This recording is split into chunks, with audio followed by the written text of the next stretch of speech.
Hey, Light Goddess family. I am Dove Hotep. I am the Goddess Astrologer and Master Soul Coach. Excited to share this Gemini full moon with you because it's a rare full moon. We have a T-square to Fomalhaut, and this is really magical. So I'm going to share with you some things about this moon that you're not going to hear anywhere else. That, again, this is very rare. And I'm going to share some things about some other things going on in the chart that are very unique. But I want to kind of give you a little bit of a breakdown of what's happening up to this moon, because you're going to see this video out before the moon, and it's like what's happening before that. Also in part 2, if you're new here, then I go into your sun sign horoscopes and your oracle card readings. And I really encourage you to watch part 1 because that will be deeper. You'll understand it better, and it'll really hit home so much deeper if you watch part 1. And I'm excited to share some things with you. Let's look at the chart. And one of the things that's going on here is that we have Saturn that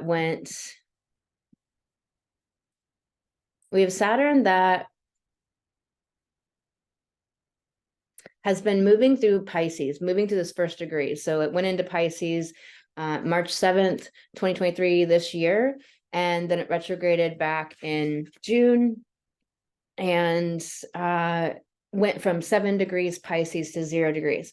So here we have Pisces, which is this completion of the zodiac. Pisces is the end. It's this alpha and omega. So it's the spirit, the invisible realm that makes everything tangible that is tangible. And so it's this completion, right? So Saturn is going through these first 7 degrees and has went through these degrees and is passing through them multiple times. So it took its first pass, ingressed into Pisces in March, and then moved up to 7 degrees.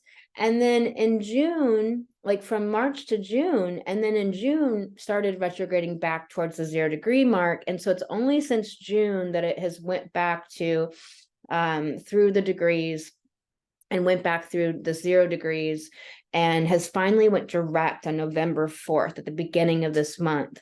And so Saturn is dropping anchor for November. It's dropping anchor. It is not going to move much all of November or December. So by December 31st, Saturn will only have moved to 3 degrees, just a little over 3 degrees. And in November, Saturn's only going to move to 1 degrees. So it's not going to be moving quickly. And so this T-square to Fomalhaut, it's making this very slow exact conjunction to Fomalhaut as it moves up to that 4 degree mark. And in this full moon, we have this T-square to Fomalhaut from the moon and the sun conjunct Mars to Saturn and Fomalhaut. So it is very fascinating where Saturn in Pisces is bringing back this high spiritual energy into the collective. It's activating it. Saturn is a catalyst. So it's catalyzing the highest spiritual energy within the collective. And what that means is it's catalyzing this search for something meaningful, something deeper. And here we have Circe in Capricorn, where she's been for a very long time.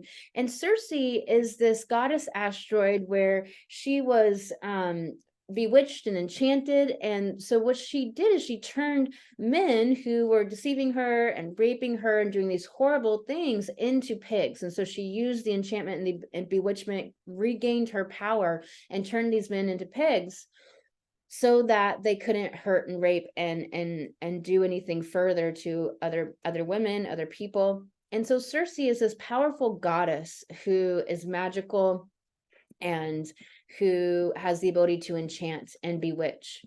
And she uses it for good to help protect other women, to help protect herself, to say no to patriarchal men, to men who are dominators or controllers, or to any human, at this time in our world.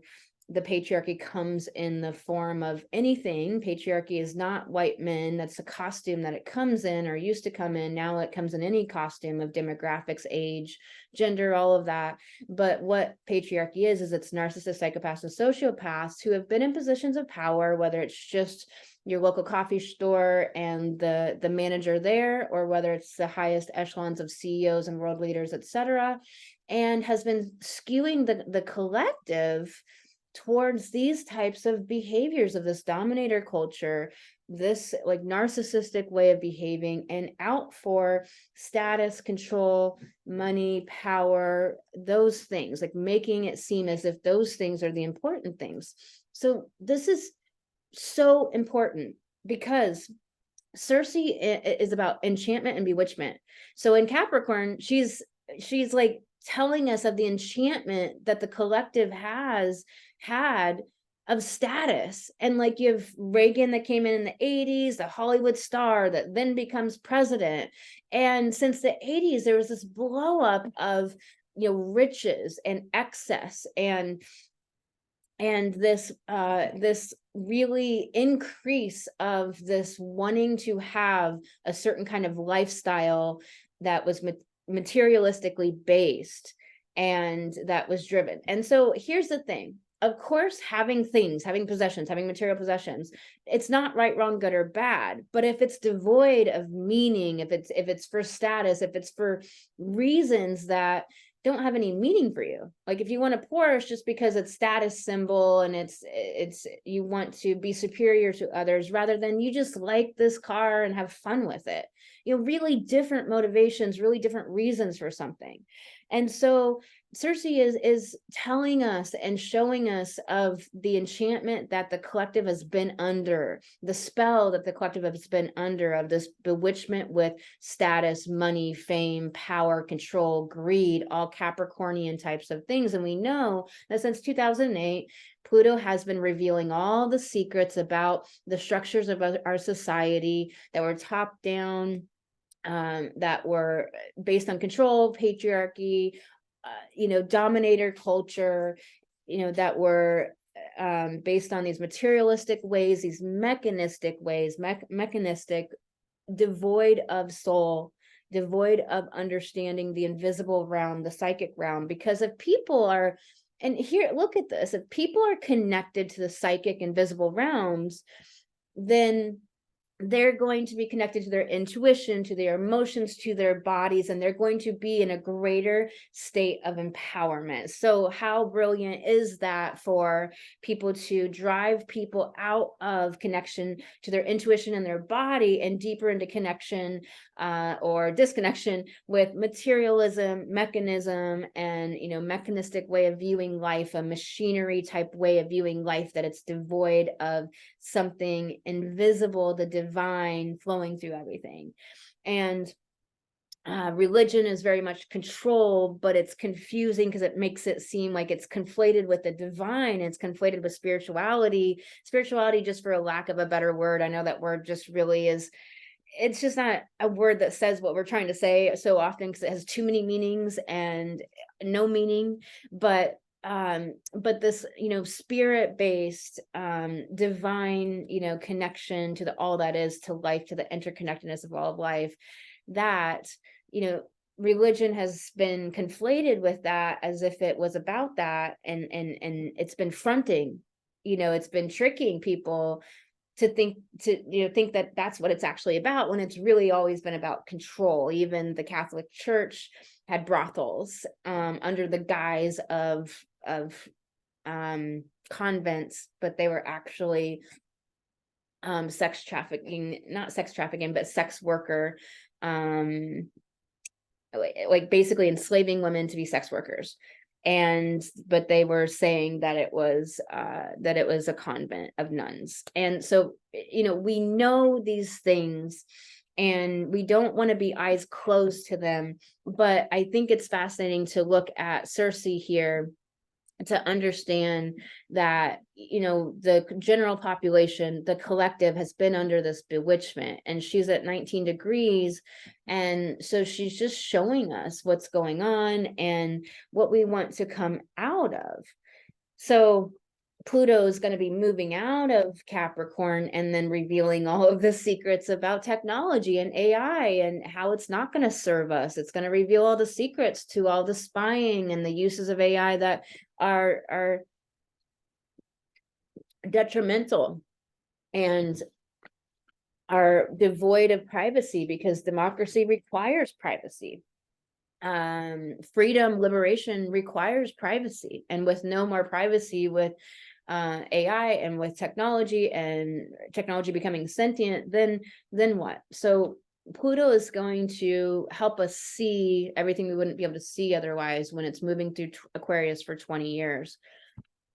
Pluto is it's different than Saturn. You know, Saturn was this catalyst of the collective going into Aquarius March of 2020, and then up till this year of March 2023, when it moved into Pisces. And now in this Pisces, Saturn is about the collective becoming spiritualized, basically, really catalyzed to be looking towards something deeper, something of meaning, something of purpose, something of value, something that connects them to the all that is, to this interconnectedness of life. And so for each individual on the planet, based on where their consciousness is and how awake they are and to what level of understanding they have about the greater cosmos and galaxy and our universe and the greater understandings of reality, is to what degree they're going to be spiritualized. I mean, maybe they wake up to just more recycling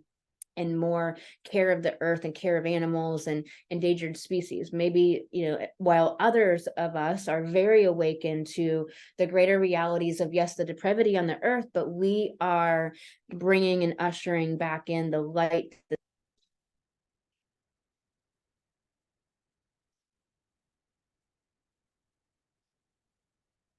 Something funky. Okay. And so we know that those of us with a big mission, a big purpose, a big sacred calling are here to help humanity heal, awaken, and glow up to their purpose, so that we can all usher in this new age of light, the Aquarian age, which could be negative or positive. Everything is shadow and light. So it's like, are we going to usher in an age of light where people are ascending and raising into out of the third dimension, raising into higher dimension, higher frequency, different way of living? And so basically that other world just won't be able to exist anymore.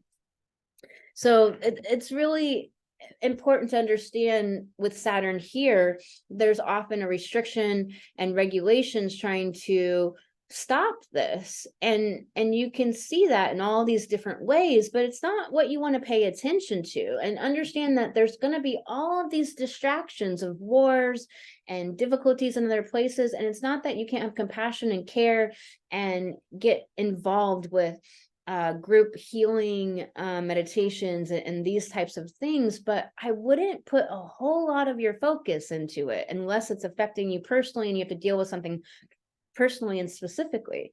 But other than that, I wouldn't put a huge amount of focus into it. I really focus on you glowing up, you shining your light, you having prosperity as a woman, you healing the past lives, healing past lives.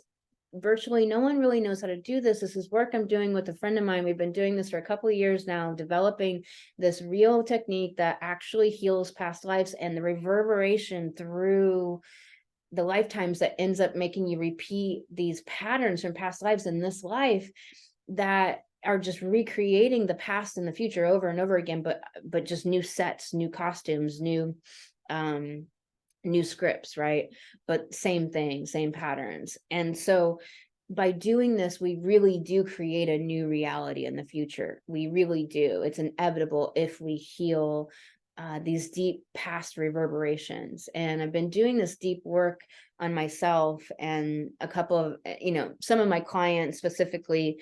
And it's really fascinating because the patterns are ending. The patterns have stopped and things have changed. There's there's no more triggers, there's no more outrage, there's like eyes open about the depravity in the world, but not in triggers anymore, not in outrage and disgust and all of these things, because it's like we can't really function and glow up and really shine our light when we're coming from disgust or outrage. And so it's definitely a phase I think so many of us get stuck in, because people don't know a real way to actually heal the reverberation through time from past life trauma. So the Saturn is really catalyzing the collective to come into Pisces land, to come into emotions, to come into the somatic, to come into the body. And Jupiter and Taurus is also really expanding the body, expanding everyone going back into the body and understanding how important the body is, that we need to get into our body. We can only process emotions through our body. We can only release trauma through the body. We can only we can never do nothing through the mind. So if you look out into the interwebs, you'll see so much healing happening, so much somatic work happening, so much emotions work happening, so much past life healing happening. This is what we're doing now, is that it's happening. You know, my guide said to me years ago that we are moving from a mind ego dominant species to an emotions intuition dominant species. And so if you look at Jupiter and Taurus expanding like, hey, I'm going to value myself. I'm going to make money as a woman, and I'm going to create value for the world. And by doing all that, of course, it brings up my own shit, because it's self-development to run a business. It's self-development to do big things, to stand on stages, to speak, to put yourself out there. And I'm going to go into Fummel Hut and show you the like rare specialness of this moon that is like so special, and it's so magical. And I'm just going to share this with you. It's this divine feminine energy that's flowing onto the planet. And we've had so much of the other energy so prevalent, so so toxic. And if you have not been, like, the healing is a journey, it's a puzzle. It takes time to figure out how and when and what. And so you may want it, but may not have figured it out yet, maybe wherever you're at in that process. But until there's really a certain level of deep healing of traumas from past lives and this life and childhood and the patterns, we can't help but feel all that toxic presence, all that depravity, all that patriarchy, all that trauma of the dominator culture for 6,500 years.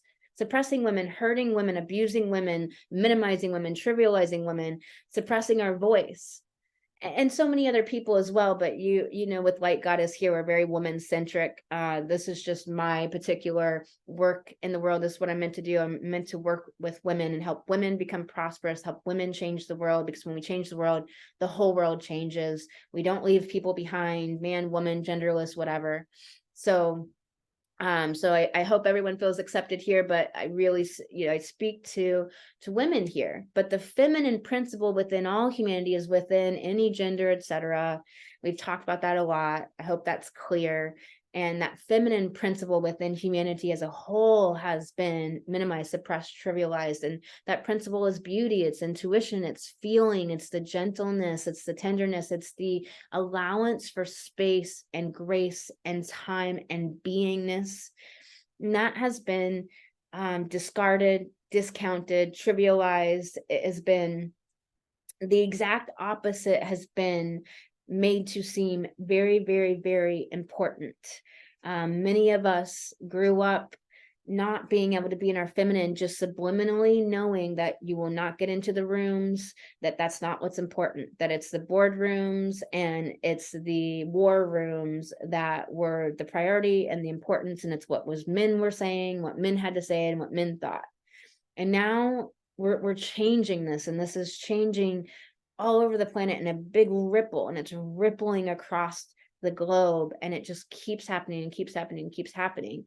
And so Saturn is catalyzing the deep call towards something meaningful, towards that interconnectedness with all of life, with our bodies, with spirit, mind, heart, soul, with all of the universe. And then Jupiter's expanding are wanting to get into the body and get back to not being disconnected anymore, because whether somebody can put their finger on it and verbalize it and language it, they're feeling it. They're feeling how dysregulated, unhealthy, disjointed, not okay they feel when they're living in their head and living in the frenzy of the ego mind dominant way of life, that old way of life.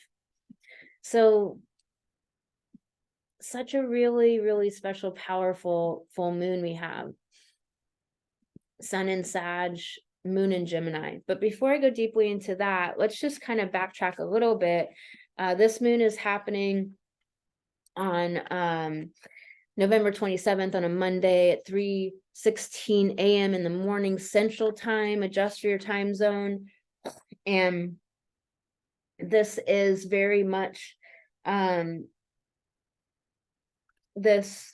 what happens in this week from the last new moon to this Gemini full moon is that there is this Mars Cazimi on the 18th. So let me just move this back to the 18th.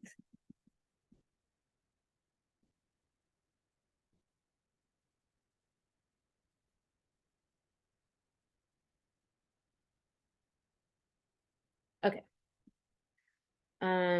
So this Mars Cazimi is happening. This Cazimi means that the Mars is on the other side of the sun from the Earth. So if the sun is here and Earth is here, Mars is here, but they're making this exact conjunction. And so it's in Scorpio at 25 degrees, and Mars and the sun hang out for 3 days here. So this Saturday, and I'm recording this the day of the first conjunction in Cazimi on the 18th of Saturday, and then it'll continue for the 19th and the 20th. So it'll move from that 25 degree mark, 26 degrees, 27 degrees, and hang out there together before. And so what's happening is conjunctions are a new beginning. This is Mars and the sun really in this deep conversation. The sun, our purpose, the sun, our destiny, our warmth, our lights, our ability. It's the life purpose and the motivation, and where we have this deep strength. And so with Mars there, Mars is our energy to take action on evolution, to take action in the world, to grow, to go accomplish and do and make things happen in the world. And it's that expression, that external expression of that. And so it can feel very intense this weekend at a very deep level, like deep within our psyche soul, deep within the subconscious levels and layers. There are things shifting and things changing in this like tumult churning, and we might not have a name for it. We might not know what we're feeling or what's happening or how we would language it of what's going on for us. But there are deep shifts because Scorpio is always transmutation. It's changing one thing into a completely different thing. You know, it's not like ice into liquid water. It's ice into into ice cream. You know, it's a completely different thing. It's I need a better metaphor than that, but we're having this deep metamorphosis underneath, and this is a point that is very deep right now. And it, like moving through the Scorpio season, we finally had access to our emotions. So we could finally feel, we could finally release, we could finally access our emotions, because this South Node is very thinky. It's very mental. And that's where we don't feel good, when we're too mental, when we're too examining, when we're running about and very scattered in our head too much. And so this is this really important new beginning. It's very intense things are happening and shifting underneath. And so that happens. And then November 22nd, we have Venus that opposes Chiron here. Venus is in Libra. She's at home in Libra. Mars also at home in Scorpio. So very strong Mars and Venus. Very strong, speaking about how we make things happen in the world, how we take action in the world. Very driven externally. Like there is this deep drive externally to accomplish and to do and to make things, but yet there's this churning underneath of not knowing what our new motivations are exactly, not understanding how things connect quite yet. And so it's okay that you don't know, you don't need to know, but everyone can feel this happening. And with Libra, Venus and Libra here, this opposition to this Chiron and Aries, very much about being able to be an independent sovereign being, free from the constraints of other people's opinions and judgments and put upons and the supposed tos in society. Whatever you're supposedly supposed to do to be whatever it is, professional or put together or a business person or successful or whatever it is, it's different for all of us. Maybe as being a mother, what that supposedly looks like. And so it's very much this understanding of the relationships that are serving us and allowing us to grow and evolve and be more and more and more autonomous, and the relationships that are not. And we'll get this very clear understanding of this, because Venus here is giving us this discrimination. There's a lot of extremes of experiences to really have that contrast of understanding what the hell we want and don't want, and seeing we might make a lot of failures and mistakes here to show us what we don't want or what we will no longer tolerate. So this is really important leading up to this Gemini full moon. And so that's on Wednesday, 22nd. And then we have November 23rd. We have the sun ingressing into Sag. So it's Sag season now until late December. And so we have Sag season. And it starts on this Thursday. And it's this season that, Sagittarius is about this broadening of our horizons, this removal of ignorance, this understanding that there's many paths to truth, this really deeper, bigger perspective of the universe and the galaxy and how we all fit into everything. And it's this restless energy. And so Mars this day will be at the 29-degree mark of Scorpio. And so this could be a challenging day with some deeper challenging things being provoked within us as all of that deep subconscious material becomes conscious. That's what that 29-degree mark is all about. And Ceres there, our fertility, our security with just food in this world and survival. Also at that 29-degree mark of Scorpio, Ceres and Mars conjunct, like very much this connection to transforming, and how that creates so much insecurity within us. Like how insecure, how uncomfortable are we willing to be to get to the other side of the transformation? It's a really important question, because we're really being asked to step into a positive expression. We're asked to get out of the outrage, to heal our triggers and our wounds to the degree that we can step out of the outrage around the depravity and the difficulty and the darkness, to shine a perspective of life, to encourage, uplift, and inspire others to be willing to go through the hard stuff to get there as well, to be willing to feel, to be willing to heal, to be willing to look at the insecurities and self-doubts and all those things, to be willing to dig in and get real about what's not actually meaningful in their life. This Fomalhaut Saturn conjunction, this T-square here. And So November 25th,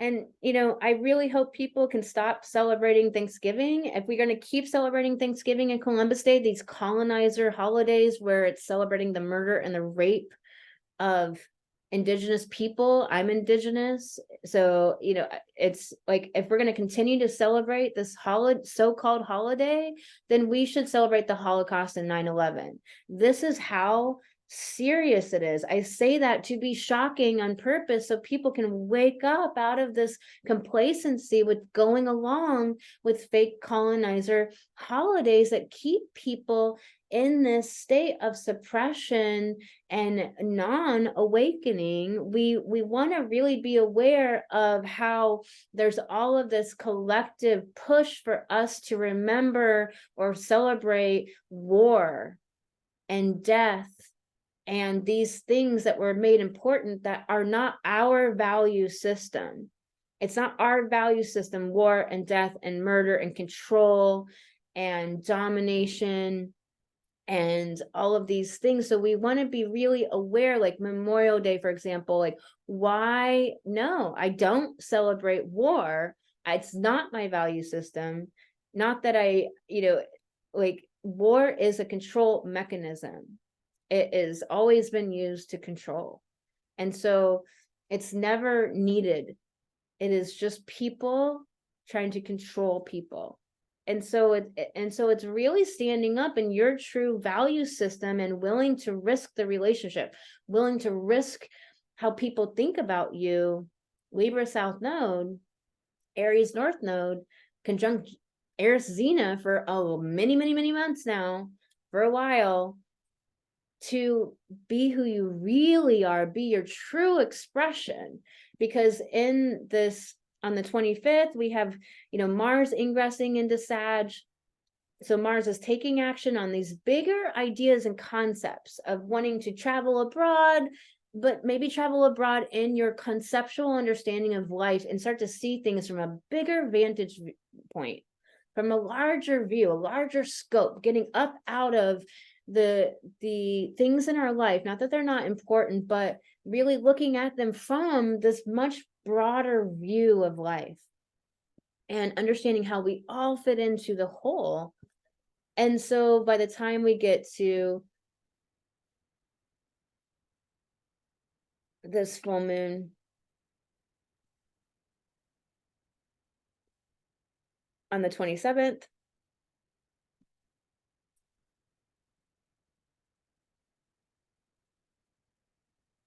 we went through these energies of really like looking at our own communication, being heard, being seen, this Chiron, all about, this Aries North, all about standing up in our sovereignty from the views and the fake, non-man-made laws of other people, other humans, of groups, of these, of this greater over culture that is not our value system. Sag is natural law. So Mars here is wanting to stand up for what's connected to soul and truth and natural law, not man-made law that's fake, that is always about controlling the collective. And so really questioning Gemini full moon, questioning, like, why are we adhering to any particular law or view? And do we want to keep adhering to it? Is it a program? And really being clear on this. Venus is going to conjunct the South Node, really talking, it's an applying conjunction. So it's like getting stronger and stronger and stronger. So at the time of this full moon. And so it's really talking to the South Node about the past and what has been before now in relationships, how we related to people, how we related to each other, and what that created in the collective, the value system that people lived under, the belief system people lived under, because Sagittarius is our beliefs. So what beliefs do we have that limits us and put us in these narrow lines of living that make us color in between lines that are not our value system, that are not the way we want to live this world? So we have to realize our freedom, because Pisces abhors restriction, or a lack of freedom in every single way, shape, or form. Pisces refuses to be constrained or confined and abhors the lack of freedom. It comes after Aquarius, which is liberation, and then complete, it's the completeness of freedom, liberation in Pisces. And so to be unconstrained by man-made rules and laws, by belief systems that don't serve you anymore, that are coming from programs deep in our psyche because of what we grew up in this overculture.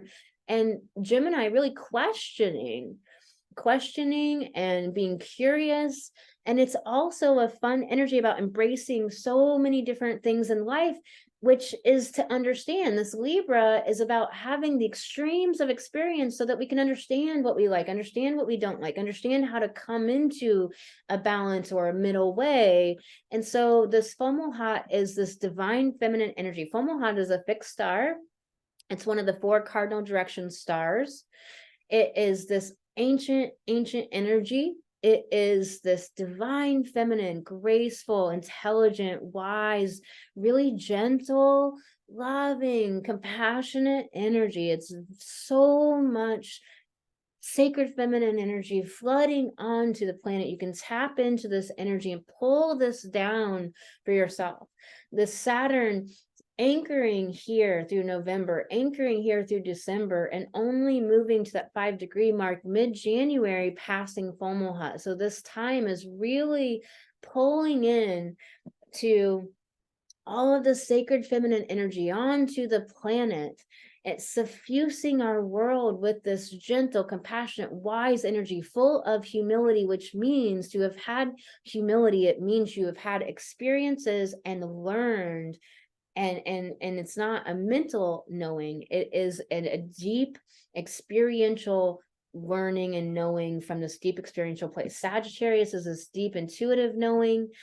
Gemini is more is embracing all these experiences of life and soaking all of that up, and learns and connects dots and is curious about things. And this Fomalhaut energy is about our self-expression. Gemini is expression. Gemini is speaking and communicating and putting our work out there into the world and expressing ourselves. And so this week, as we led up to this, we had that Mars Sun Cazimi in Scorpio, churning up all that deep tumult of the deep subconscious things that we need to transform, that we're ready to transform and transmute into this new place of maybe not having beliefs at all, but just having concepts that are always evolving, having concepts that are an evolving story, rather than having belief systems that limit and pigeonhole us into places. This Libra of having these experiences to discern and discriminate between what we want, what we don't, to shed the people pleasing, to speak our voice, to no longer people please. We must actually speak our truth. And that's what's so crazy about people pleasers and ourselves, when we move into having a hard time putting up a boundary and maybe getting out of a conversation, or maybe saying no to somebody we love, but we just don't want to use our time in that way.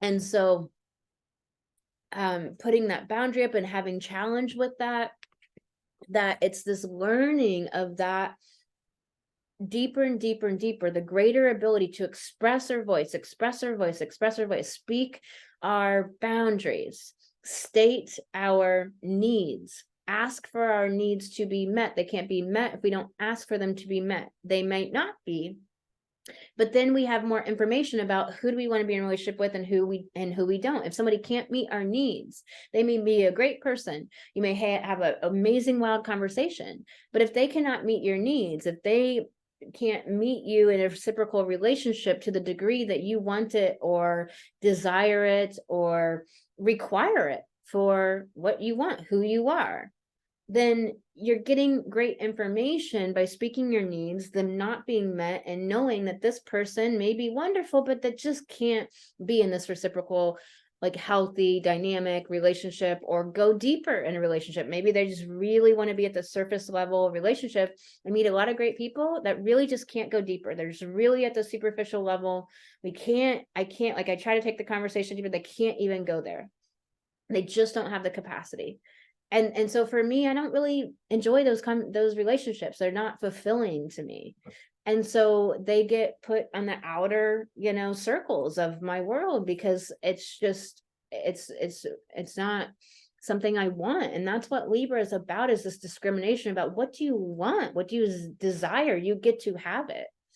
So this FOMO hot energy is this like deep energy of wisdom, of this divine feminine energy that understands this deeper, how important it is to express your voice, and how our self-expression has been so turned off as women, trivialized and minimized as women, discounted, not had a space and grace to blossom, to bloom, to have a flourishing, to experiment, to have a safe. I hate, the word hate, I just feel like it's so useless of a word because of how it's been part of the spell of the mass formation in the last 3 years and 4 years and all of this. But having the feminine really hasn't had a gentle place of empathy and compassion for the creative process of failing and trying and experimenting, and now women have been and are doing this to these great levels. And we are creating more space for the feminine to have a more gentle, compassionate, empathetic, loving containers and places and spaces on this earth to exist, to become, to bloom. So this is incredibly powerful. It is rare, to have Saturn conjuncting Fomalhaut, to have this full moon at 4 degrees, 51 minutes of Gemini, to have this T-square that's been leading up right until this moon happens, and has been in this T-square for this period of time, pushing this energy of empathy and compassion and sacredness for women to find their voice, for women to up-level their voice, for women to heal the things that are preventing them from speaking from divine, feminine, sacred, gentle, loving, wise, compassionate energy, and having that steady fierceness within that is unwavering, yet still gentle, yet still loving, yet still compassionate, understanding these Sagittarius, these higher understandings of how everything's so interconnected, how dark and light are resolving halves of the whole, how we're moving into this new era of light. And we are the precursors, we are the ancestors to the generations who will be living their full out, but we are beginning it. We are the front runner, the front goers, the pioneers.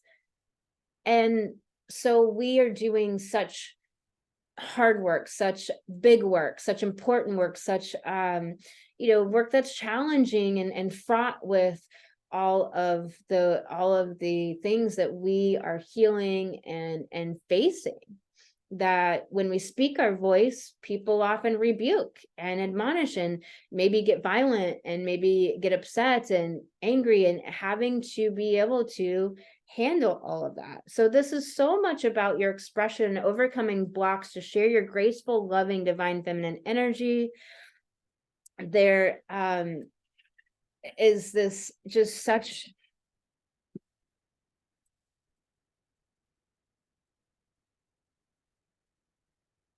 a deep shift in the collective of women.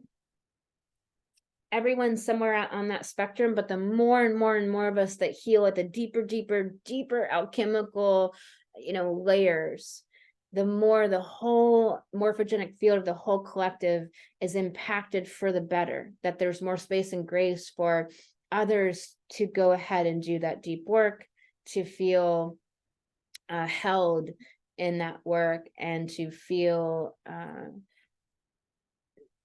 safe to face it. So some other important things is that the sun is in this semi-square to Venus, and squares are speaking of a new phase. We're going into a new phase. And so to leave something behind and do something new, something is ending, something is beginning. There's a death and rebirth. There is challenge to provoke this growth. And this Venus is sesquisquare the moon. And so Venus, our relationships, our relationship to self, our relationships to other.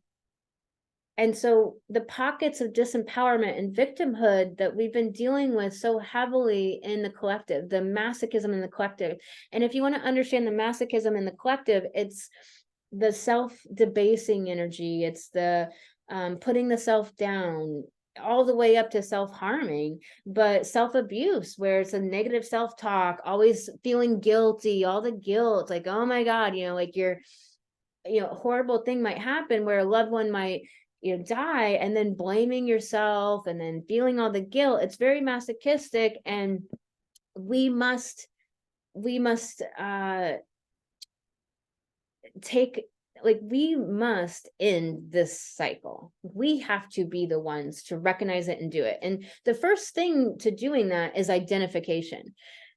To heal, resolve, solve anything, we must identify what the hell it is. And that's what Gemini is about. Gemini is categorizing, it is identifying, it is naming, languaging, communicating what the thing is. And so this moon, full expression, peeking out of the moon, it's this energy of illumination, illuminating everything that is keeping us stuck and disempowered in relationships. There's so many relationships where there is so many different things happening. There's all these good things happening, but ultimately you are still in a narcissistic abusive relationship, even if you're aware and awake to it now. Or maybe the relationship is keeping you disempowered, yet they're helping you over here in these ways. Or maybe like I said before, like there's the relationships with people where they're good people, or like you really connect sometimes, but ultimately it just is never really being that great relationship that you want. Like they just can't meet you there, either at the same level or the same frequency or intensity that you want. Or maybe they can't understand that you want the intensity or frequency or level that you want. And so they want more and you want less, whatever it is. Or to the extremes of abuse and waking up to relationships you kept around because you grew up with these people, or you kept around because of family or work, whatever it has been. But they're just not your soul tribe. They're not people who want for your success. They're people who feel jealous, or people who hold you back in ways because they're jealous, or they people please you and don't ever show up as their real authentic self. So you don't even know who the hell they really are, because they just people please you to death. They're never actually authentic.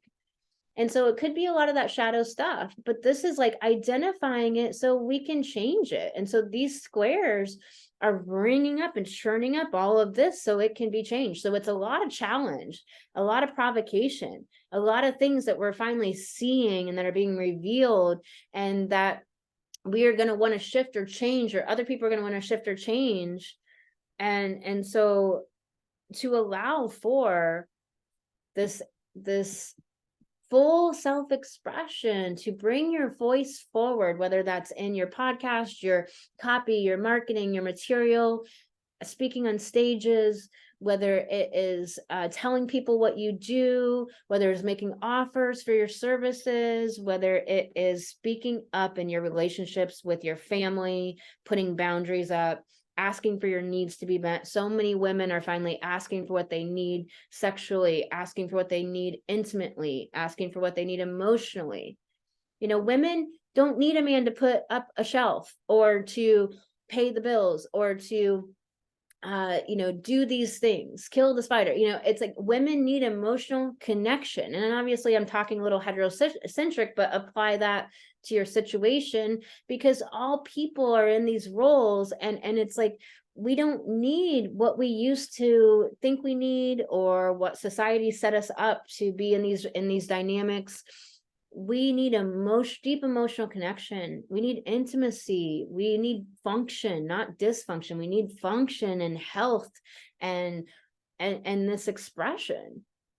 the soul expression, the soul, Pisces, coming through. So much energy in Pisces.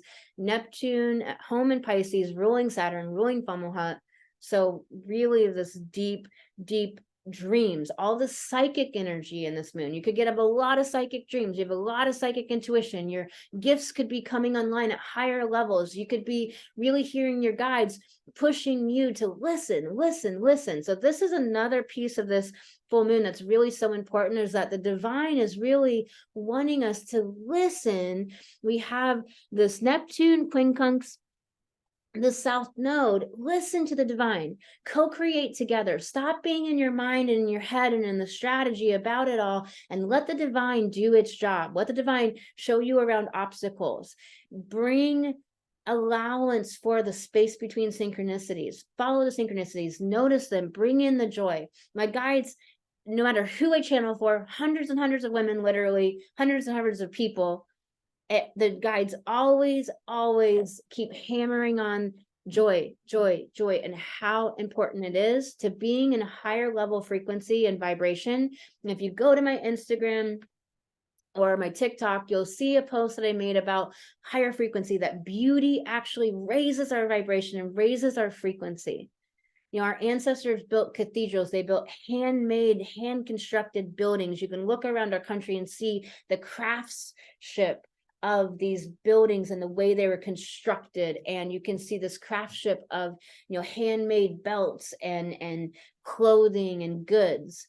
And it's this beauty, it's this care, it's this deep you know, attention and time and nurturing into this thing, instead of just cement and concrete and the ugliness of so many cities in our country, how they're just unloved and uncared about, and beauty is not made to be a priority. And you can see the patriarchy really active, and you can see the dominator culture really alive, because it abhors beauty.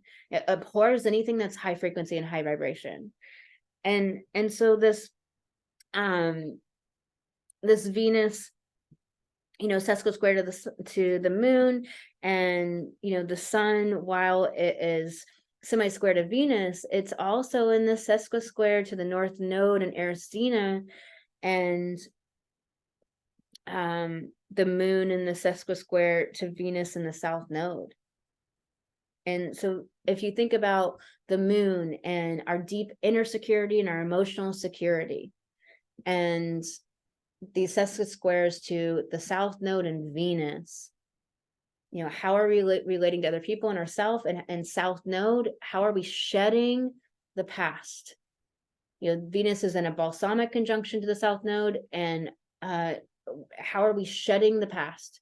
How are we shedding what no longer works? It's not quite time to go ahead and cement the new things. I mean, if that's already happening, of course, but what this applying conjunction is shedding what is not working, being aware of it and being able to see it, full illumination of the moon, and shedding it. Gemini, identifying it and starting to remove it, starting to put up boundaries, starting to say no more, starting to speak our voice, Gemini and Fomalhaut, like a self-expression. And the sun, you know, the sun sesqui square Arisina and the north node, it's so much of this energy of the north node, our autonomy, our independence, really having clear identities of who we are, identities not merged into groups or other people. A lot of people will do that thing where they post a relationship picture on their social media, and it's like, oh, it's a we, instead of like two individual people that may be in a bonded, like intimate, deep partnership, but like two individuals. It's like, well, who are you as an individual? They're like so merged into this like unit. And while yes, there's all kinds of expressions of life, you know, on this planet, but ultimately Aries north node, Arisina and Aries, Chiron and Aries for a long time, right? Only at 15 degrees here. Like, it's about this autonomy and freedom from other people's view of how you should be or what you should do or what your values or beliefs should be. And so the sesquisquare to the sun in Sag, beliefs, natural law, you know, could be dogma, or like there's one way to get there, the shadow Sag. And so it's the square of really being provoked to look at your beliefs, look at your programs, look at how other people have put upon you with control, or look at how you're a know-it-all, or thinking there's only one way to truth, and not being aware of other perspectives. Like the superiority, inferiority issues of Sagittarius, that is so from this Capricornian world, this dominator culture, this patriarchal world that we've been living in for 6,500 years, the superiority, like best, better, better, you know, best, better, greatest, like the superlatives. There's no greatest. There's just not. There is your own greatness that most people do not even put any effort into ever, like finding out what their greatness is. And if you just spend your life doing that, if that's your motivation, instead of status being the motivation, instead of, you know, the like superiority being the motivation, like finding out what your greatness even is and expressing that in a way that's serving humanity, like now, like that's a motivation. That is something that's connected to the divine, connected to the higher, to the most high. That is like, we haven't got to see that on the planet. So this is what we're ushering in, this. And so these squares are challenging. They're challenging because they're provoking us to come into greater autonomy and to shed where we have people as our security blanket, or have money as our security blanket, or all of these externals. The moon always talks about inner security and emotional security based on your internal center, your internal core and center, not based on money, houses, status, other people's approval, your social media accounts, and how they do, and your views and likes and all of that. You know, it's based on your centers. That center is a center within you, movable and constantly moving based on all the externals. Or do you have this solid center that you have like this nice baseline, and maybe you're upgrading and upgrading that baseline, but you really do have this solid center. And what's that based upon? So, you know, challenges and difficulty for a reason, for a purpose, always, to be able to express at those highest levels, to be able to bring the sacred feminine, you know, wise energy forward. Such a rare moon with so much sacred feminine wise energy, humility energy, you know, to redo our motivations, to have our motivations be no longer based on status and superiority. I'll tell you, I've been dismantling my ego motivations, my societal programming motivations for quite a few years now. And I've been going through these periods of where it's like, okay, well then what is the motivation? It's not like something else just swings in there and is like, yeah, now I'm motivated from this other thing. It's like, I'm just kind of like, I don't know what the motivation is anymore. Like, I'm glad it's not superiority anymore, or I'm glad it's not for status anymore, but I don't really have much drive. I'm not really inspired to anything. And so it's okay to go through this disillusionment, which is Pisces, to go through this confusion, Pisces, to go through this time where you may be brooding, Saturn, you may be in a little bit of a depression, Saturn, but the whole reason for it all is to restructure and to be building new structures and motivations from a new, healthier place, healthy, functional, high vibrational, high spiritual. So now, you know, my motivations are for like really helping people be empowered at the highest levels, for people to no longer be in victimhood and disempowerment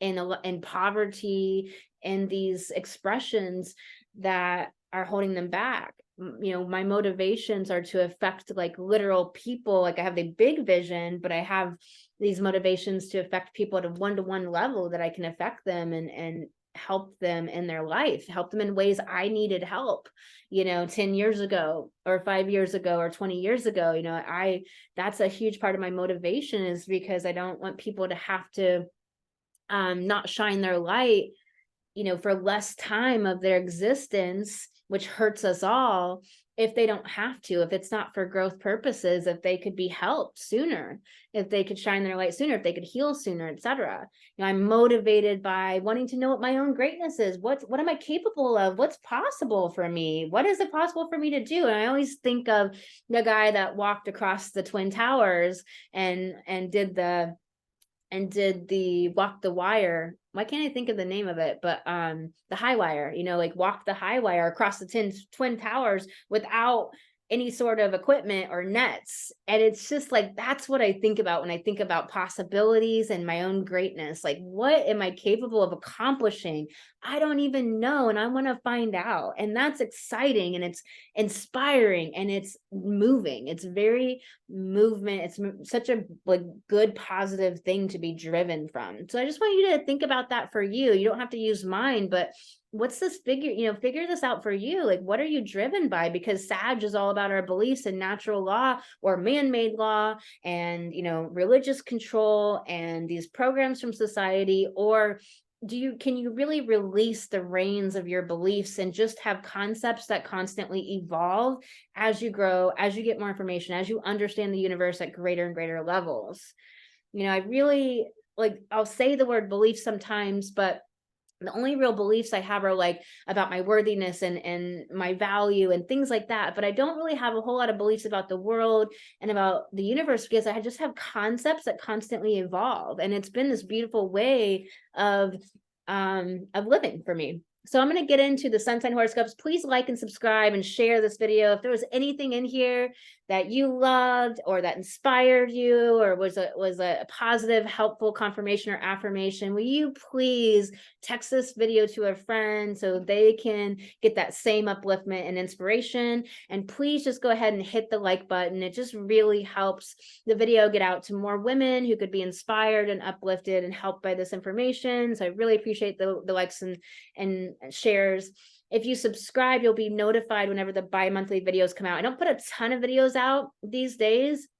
I used to do daily videos, so I put the bi-monthly astrology horoscope videos out for each full moon and new moon or eclipses, and we have alchemical initiations, and it's kind of in this like beta stage. So there's going to be 2 episodes coming out soon, so please look for that. So if you subscribe, you'll be notified when those episodes come out. I have 2 amazing conversations coming out, one with Michael Earlywine, an astrologer. He's responsible for chart software, so he's the one that is the reason why we have chart software and don't have to calculate everything by hand, and it takes 4 hours or 2 days. So so amazing conversation coming out with him, and an amazing conversation with a Reiki master, Michelle Manley. So I can't wait to get these conversations out to you, coming soon. So if you subscribe and click the bell, you'll be notified when they come out.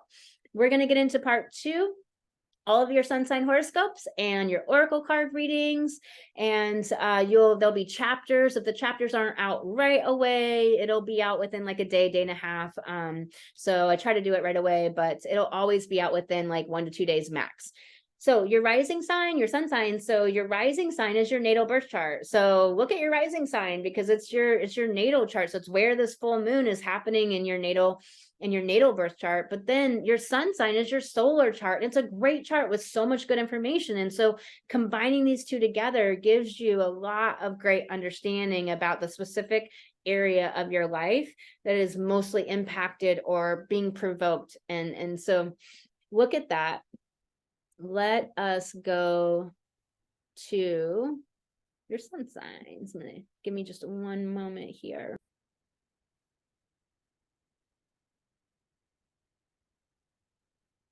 Let's do this. All right. Aries. That's what's up.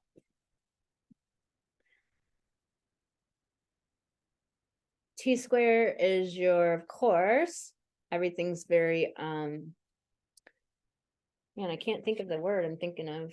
Damn it, I really speak in like pictures and impressions mostly, but I have to like put shit into language still. So I try, but sometimes it doesn't come. So it's pure, I guess. So you are the pure zodiac. Everything's going to be same house. So anyways, you have this third house, ninth house nodal axis. It could be very much this moon for you. I'm really getting this, like, this deep message here that this is so much about your intellectual property that you're creating in your business, like your programs, webinars, master classes, courses, your materials, like your own unique ideas and concepts and methods that you're here to bring forward to the world, and being confident in them, expressing them, putting them together. This is a lot about the publishing of them, the curating and synthesizing what it is for you. So much is that. So very much there is like some completion here. It's like you're culminating old past life things that have been blocking you and holding you back and limiting you, and maybe causing a lot of like triggers and a lot of just like inaction of really putting your work in the world. But here's the thing of really thinking that you have unique work in the world to put out there. I also think that you're at this next level. There's something here about going ahead and doing the project that you've been kind of like holding back on, to kind of let yourself figure it out as you go along. Understand that each step's going to be revealed and unfold for you as you go about it. So don't expect it to just be this immediate thing of knowing the whole vision right away. You may have the vision, but there's this part of you that is like in this anxiety about each step and knowing it completely, and it's you're not going to know it like that, and that is not going to be a fun way to do it. So you're really going to want to stand in the sense of knowingness and authority, bring in the sense of wisdom, that you trust your own creative spark, you trust your own creative channel to bring you exactly the knowing and the right way to say it each phase that you go into. Because the other thing is this honing, like allow yourself to hone and to perfect, to not be in perfection, but in this perfecting, in this like constant bumbling through it to do it. But then as you're bumbling and get it out, then you can go back and hone and perfect and enhance. And the next times you do something, like say you do a webinar, the next time you do it, it can be all that much better. But you don't want to hold yourself back because you don't have it in this more like final state of beauty or perfection or the exact way you want to say it. Let yourself get some shit out there. Let yourself do the thing. There's something big that you've been trying to do for a long time, and it's time to just go for it and launch. It's really this is some cleanup of some old masculine dominator experiences that you've had in past lives. There's some wounds coming up around this. There is a lot of things around how you see yourself, and if what that was based upon, is that based upon other people's ideas of you, based on societal programs. And this is asking you to really understand yourself from the inside out, and to create a new identity from how you identify yourself, to really let go of the relationships that aren't allowing you to be this new version of yourself, to be an upgraded version of yourself, to be this evolving version of yourself. Let's pull you some cards. I'm going to use the Goddess deck. And thank you so much for liking this video, for sharing it, Aries. If you'd like to book an astrology reading, you can do that on empoweredwomenrise.com. What wants to come up for Aries? I already shuffled these. And I'm doing a workshop called Healing Through the Zodiac. So Light Goddess is officially open. You can join my monthly coaching program if you've been wanting to work with me one-on-one and that just hasn't been feasible. You can come into Light Goddess. It's in beta, so it's only $55 a month. It's so powerful. You'll get to come on to live coaching each week with all of us. and you'll be able to participate in healing through the zodiac. So it's my monthly workshop happening every single month, only in Light Goddess. And you can sign up for that. I'm going to go deeply into one sign per month, and I'm going to talk about the signs in a way that you've never heard any astrologer talk about the signs ever. I'm really going to master the zodiac to heal, to manifest, and to glow up together in female community. So if you've been looking for a place where it's really heart-centered, soul-centered women, this is the place to do it. So you can find out all about that in the links below or on empoweredwomenrise.com. I'm really looking forward to seeing you in Healing Zodiac. We start this month on the 29th. So the 29th Wednesday is when I'll be doing the first workshop. So I'd love for you to come and join us and sign up. And again, the links are below. All right, Aries. So Concia, she who whispers, secrets, confessions, confidant. So you have this card about speaking your voice, about what you've been hiding, not setting boundaries, like not really telling people your real truth. And it's not that you owe somebody the truth or your truth. Some people aren't safe to share that with. But it's by keeping your true self under lock, like not showing up in this full expression of who you are. It's not allowing other people to even know if they want to be in a relationship with you. So they're often leaving relationships. You're assuming that they don't like you based on nothing because you're not actually showing up as your true self. This is also about hidden things and relationships that need to go. And so you have Blanche as well. She who brings light, serenity, beacon. This is really talking about clearing this up is going to allow you to actually shine your feminine light and bring that forward, allow you to speak your voice. You're going to feel like you're freed up when you actually speak your boundaries and tell people how you really feel. You can tell people how you really feel and speak up in a loving way, in a neutral way. You don't have to be aggressive to speak up. And it's not conflict to speak up. So conflict is not speaking up. Speaking up is not creating conflict. But many people conflate those two, and that's shadow Libra. And so it's very much with this, it's very much with that, like really finally getting real about what you've not been willing to speak and to be real about and to tell people. Is going to allow you to actually upgrade. It's going to allow you to actually bring forward your light and increase your frequency, which is going to cause more natural joy and more natural happiness. You have Eterna, she who becomes, metamorphosis, transcend, journey.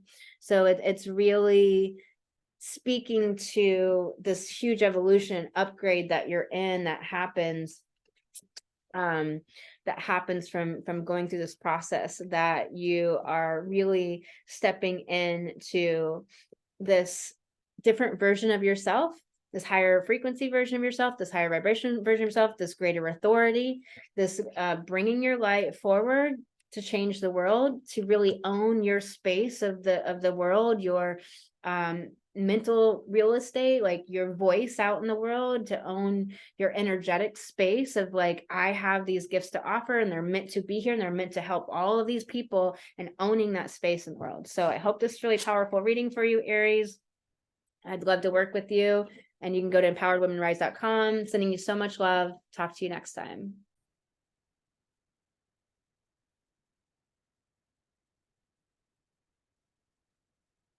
Taurus.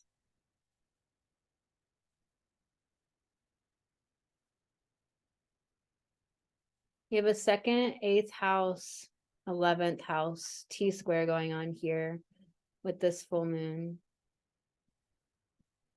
So much about your money and scarcity and lack and valuing yourself and prosperity and creating prosperity and believing in yourself. It's so much about this deep, intimate connection and transformation of the blocks and the limitations and the things that's been holding you back. This may be talking about, getting out of poverty, increasing your revenue, believing in yourself, believing that you deserve, that you're worthy of money. It's going to be all of those types of themes of upgrading your revenue and going to the next revenue level, and really feeling like you're able to scale your business to do these projects, work at this different level. Maybe you're moving out of one-to-one coaching and moving into group coaching only, and there's this, missing being with people and missing that way of doing things, that kind of intimacy. So there's, these changes and these shifts, there's this growth, because these Seska squares are about how it's going to affect your day-to-day life, and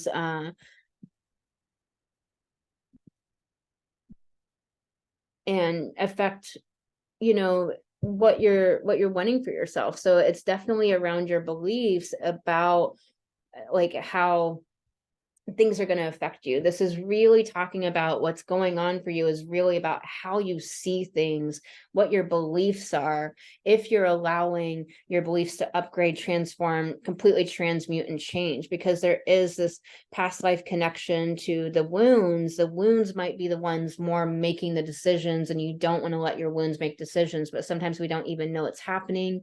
And obviously, a way to understand that is like the emotions that you're in a lot. If you're in outrage or triggered a lot, etc., it's really good to know and identify, because then you can understand it's the wounds that are making more of the decisions.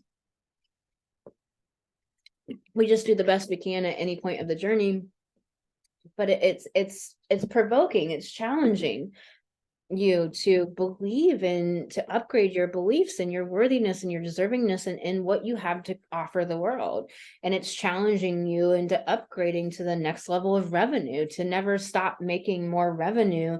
Why do you think that there's a finite amount of money, or why do you think it's wrong to have money, or why do you not allow yourself to receive money, or why do you think you shouldn't have money? I've worked with a lot of women who, before working together, they said like, I make plenty of money, I don't need to make $1 million. And it's like, why would you not want to have prosperity in this world? Because that allows you to affect the world in a greater way. When you have prosperity, you can do so much with it, and you can infuse this world with the sacred feminine, with different value system that we are changing this world with. So this is definitely up for you. Let's pull some cards for you using the goddess deck to honor this formal hot T square. You have Renee, she who hopes, love, hope, relationships. And it's really this energy of not being the creator and not really stepping into the creator space, and longing, wistful, hoping. Hope never creates anything good in your result line. It just doesn't. Hope always creates absolute shit, self-betrayal, doing things you don't want to do, all while hoping. It's a horrible energy. It's not a great experience of life. I really don't encourage hope unless you're in apathy. Hope is not an emotion with which to create from. And so it's really about saying, where are all the areas of your life where you're in that longing, wistfulness, when you're hopeful, but you're not owning your empowerment and your ability to create the life that you want. And I'm talking about the situations that you want, the projects that you want, the moments that you want, the life, like day to day, your schedule, your routines, your time, that take your creatorship back into your hands and create the life that you want, and stop being hopeful. Like hopeful won't create that. Certainty will create that. Empowered, powerful, focused, determined, inspired. Those are all great emotions to create from. But hopeful will always put you in this disempowered place. It seems great because people talk about hope all the time. Hope, hope, hope, hope, right? It seems good, but it's not. If you really model it out, what hope creates, it never creates anything good. So you always want to create from empowerment, not from disempowerment. So get rid of the hope and realize how much disempowerment is there. This card wanted to come forward for you. Orchid, she who thrives, flourish, prosper, blossom. And I was speaking a lot about that, about as a woman, really allowing yourself to bloom, and connecting into the divine sacred energy, listening, hearing, being led and guided by that, connecting into that ever available flow, and being guided around the obstacles and the blocks. This is such a beautiful card. I love this card, and it's really speaking to owning your empowerment and your creatrix energy, understanding that you're here to thrive, you're here to have.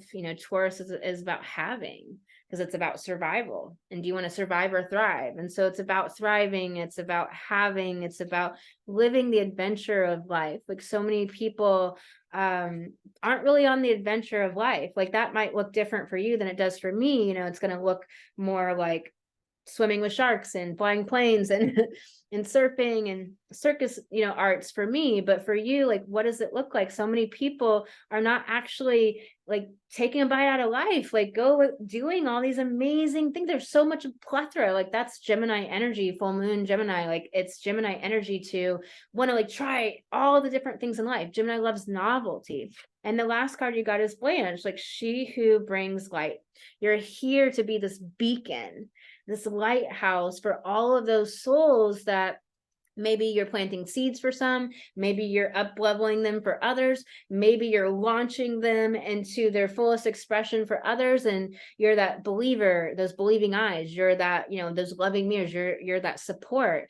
But you're here to shine your light, which helps others then to be uplifted, encouraged, and to shine theirs. And all together, we are changing this world.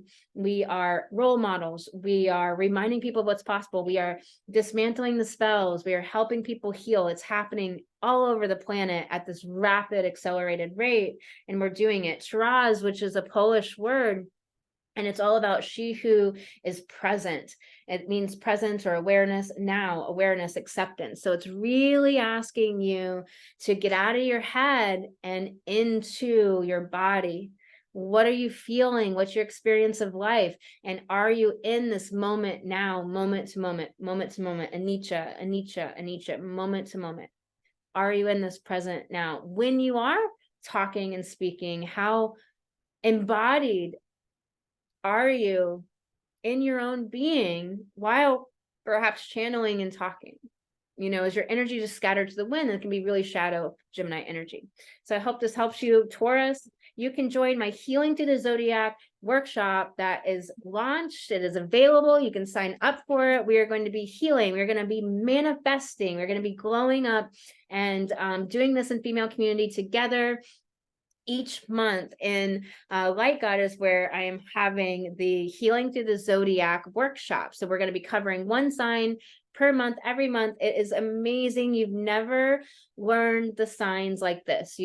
No astrologers ever covered the zodiac in this way. You're going to really deeply being able to integrate and use this in your life, working with your own natal birth chart. So it's going to be so incredibly fun. The first one is the 29th of November. So that's the first workshop. So you can come into Light Goddess now. You can get the weekly coaching as a bonus, and you can join us. The links are below, or you can go to empoweredwomenrise.com to join us or book an astrology reading.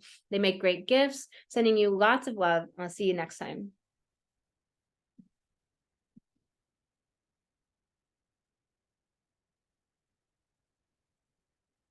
Gemini.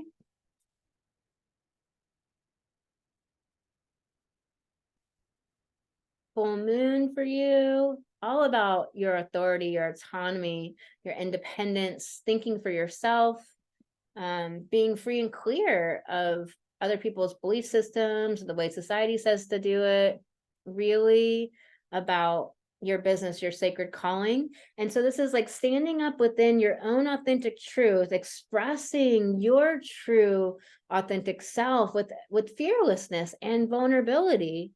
And then being very clear about who gets access to you, who gets to be in your life and who doesn't.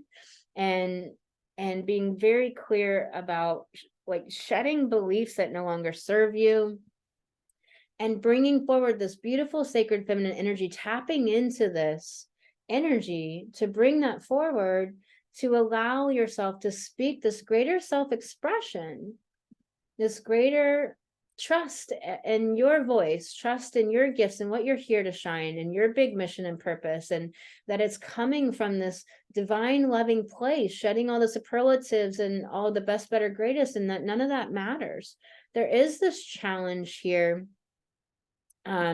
with groups and audience building and being that authentic self, and worried about losing people, and worried about, will people really understand you, will relationships like change? And you got to be willing to risk the relationship, because if you're not being your authentic self, you're not attracting authentic people to you, or the right people. And so you got to be willing to risk the relationship, to say the hard things, to help people deeply, and to show up as the person that's really going to attract the people that you're meant to actually serve and help in this world. This Venus here and this South Node is really provoking this inner dialogue around sharing your gifts, being confident, putting yourself out there, being on stage. And it's getting out of your head about it all, get into your body, and come from better states, come from states of certainty, come from states of sufficiency, come from states of inspiration. How do you inspire others if you're not inspired? And so it's really wanting to shed the old gunk that is not allowing you to show up inspired and focused and determined and clear and wise and compassionate and loving. I'm going to pull you some cards from the goddess cards. You got blue, she who loved once, fragile, secret love, rejection. So you have blue, and it's really talking about the hurts that could be like really deep past life hurt, wanting you to go in and doing that cleanup on that cleanup of the tender parts within you that aren't willing to be vulnerable, that get triggered or get traumatized because they're not really healed and resolved yet. And so it's wanting to also allow for heartbreak and the difficulty of things having ended lately, that it's time to move out of now. It's time to really be with your body and be with your emotions and allow for how you really feel, so that you can move through it and transform. Because then you got Regina, she who instigates. It's about leadership, provocation, saying what you really want to say, not holding back. Like I said, risking the relationship, being provocative, being a rebel, being a revolutionary, saying the hard things. You know, it's like I said some hard things in part one that a lot of people have admonished me for, a lot of people have put me down for, or think that I shouldn't say that. Like, even like really literally one of my friends is like, oh, well, this is a healthy way to say it. And it's like, actually, no, I'm saying this very intentionally and consciously, because we need to, we channel the work that we are meant to say.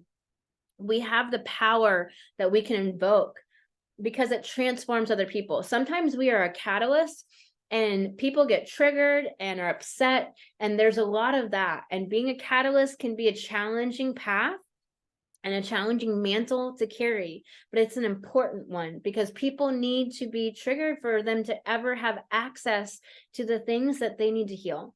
And so while that could be challenging for you, just know that there's a purpose to it, and that it's really important. And this isn't talking about doing things out of compassion, like out of a lack of compassion or a lack of empathy or being abusive. So I just want to be really clear. She who rises up, pearl, empower, uplift, elevate. You know, this is really stepping into this awareness that you are an uplifter, that you're elevating people, that you're bringing people along with you, that you are walking ahead. You're the pioneer. So you're bringing people along with you. You're role modeling, you're showing the way, and that carries that burden of that challenge of it, of being an instigator, being a catalyst, being somebody that will have a lot of people having a problem with that and not being able to handle that well. So really being supportive and nurturing and loving with yourself, doing that self-care, having people that believe in you and that see you and validate you. It's really important on this journey. Sending you so much love, Gemini. If you like the book and astrology reading, do that at empoweredwomenrise.com, and come join us in Healing Through the Zodiac. It's my monthly workshop. We're going to go through one sign a month. You've never learned the signs this way from any other astrologer. We are going to go deeply, and I'm going to show you how to do this in your own natal chart and infuse this into your life to be empowered at this really high level to manifest and heal. So powerful. Healing Through the Zodiac. The link is below. And you can also go to empoweredwomenrise.com to book an astrology reading. Sending you so much love. And I'll talk to you on the next video.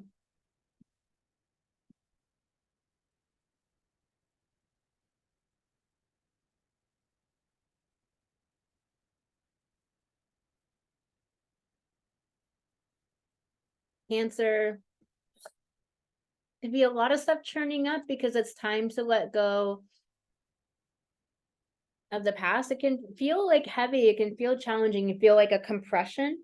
And there's just deep ripples and reverberations from the past reverberating into your life now. And it's about taking a deep breath, anchoring, finding the joy, finding the moments where you can really support yourself, give yourself a break, and bring in that deep, deep self-compassion.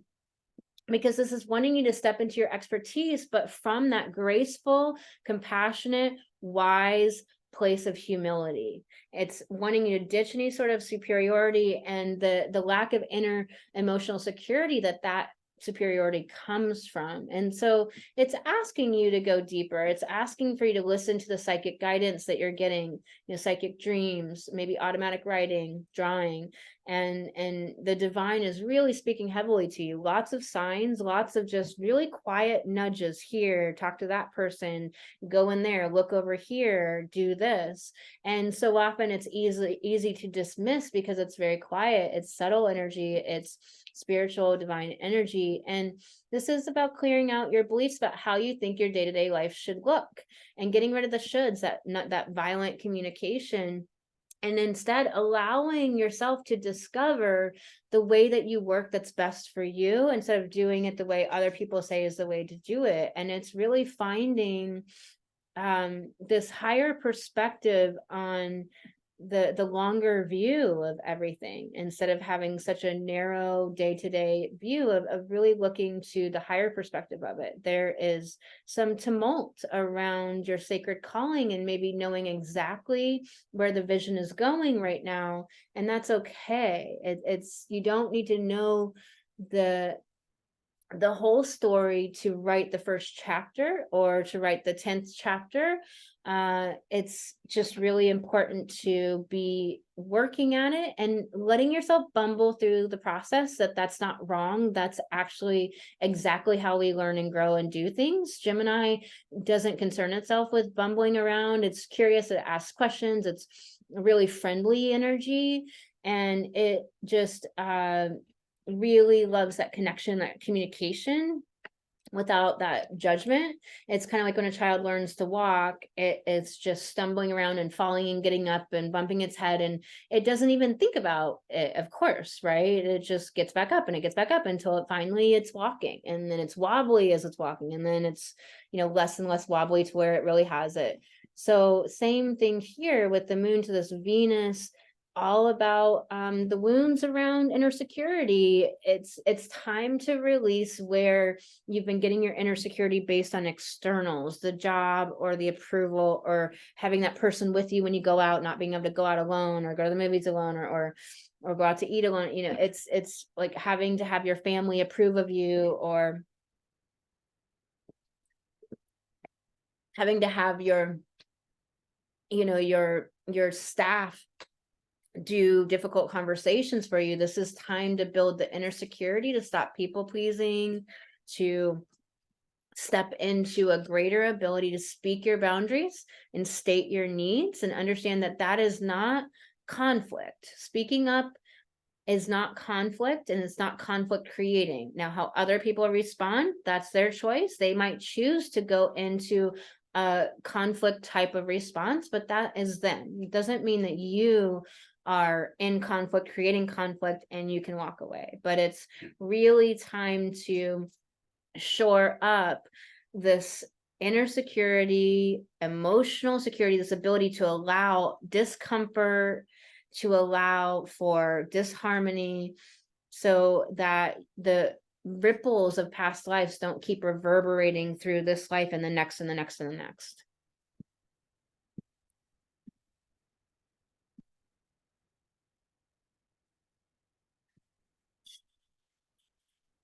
You have Abanalaka, she who battles justice, fierce commitment. I love this card so much because I love her bright white dress in a battlefield. You can see the bombs going off in the background, but she's poised. She's not bracing for the bad. She's not anxious. She's not scared. She's not desperate or urgent. She's poised. She's aware. She's conscious. And she's not expecting the worst, but she's also has her sword by her side and can protect herself or respond as needed. And so often we're responding to what we fear will happen instead of responding in a way that creates the result that we want in our life. And this is what we change in Light Goddess. This is what we change in 1-1 coaching. And this is what we want to be aware of, as really like be responding to life to create the results you want to create. Desiree, she who yearn, longing, pining for. And this is speaking to this wistfulness, this fantasy, being in the fantasy, being in the escapism, not being fully present in your life as a creator. This is wanting you to let go of the fantasy to risk the chance of creating what you really want in life. And you have Yelena, she who knows, wisdom, clarity, resolution. And I love this card, like this, again, it keeps coming back to poise, this resolution, you know. And I think too, this message that's coming up is this poise because you had to in the battle, which then creates this, like, you know, escapism and yearning for the life you really long for, but actually coming out of that and being in this creator space of, I'm going to create the life I really want, come out of the fantasy and be resolute and believe in yourself unwaveringly, know that you can create it and be in this certainty and this wisdom and this clarity. And with Pisces energy, sometimes we can have that confusion, but again, it's all for the reason of listening to the divine, listening to our intuition, listening to our inner self, our soul self, our getting into our body and getting out of the head, out of that way of doing it. So it's for a reason. If you'd like to book an astrology reading, you can do that in empoweredwomenrise.com and come join us in Healing Through the Zodiac, my monthly workshop. We're going to go into one sign each month. It is so deep. And you're never going to hear the signs like this from any other astrologer. You're going to be able to use it with your own personal chart and in your life. And it's going to be incredibly powerful. So you can heal and manifest at the highest levels. You can check it out at the link below or go to empoweredwomenrise.com to book an astrology reading. Sending you lots of love, Cancer.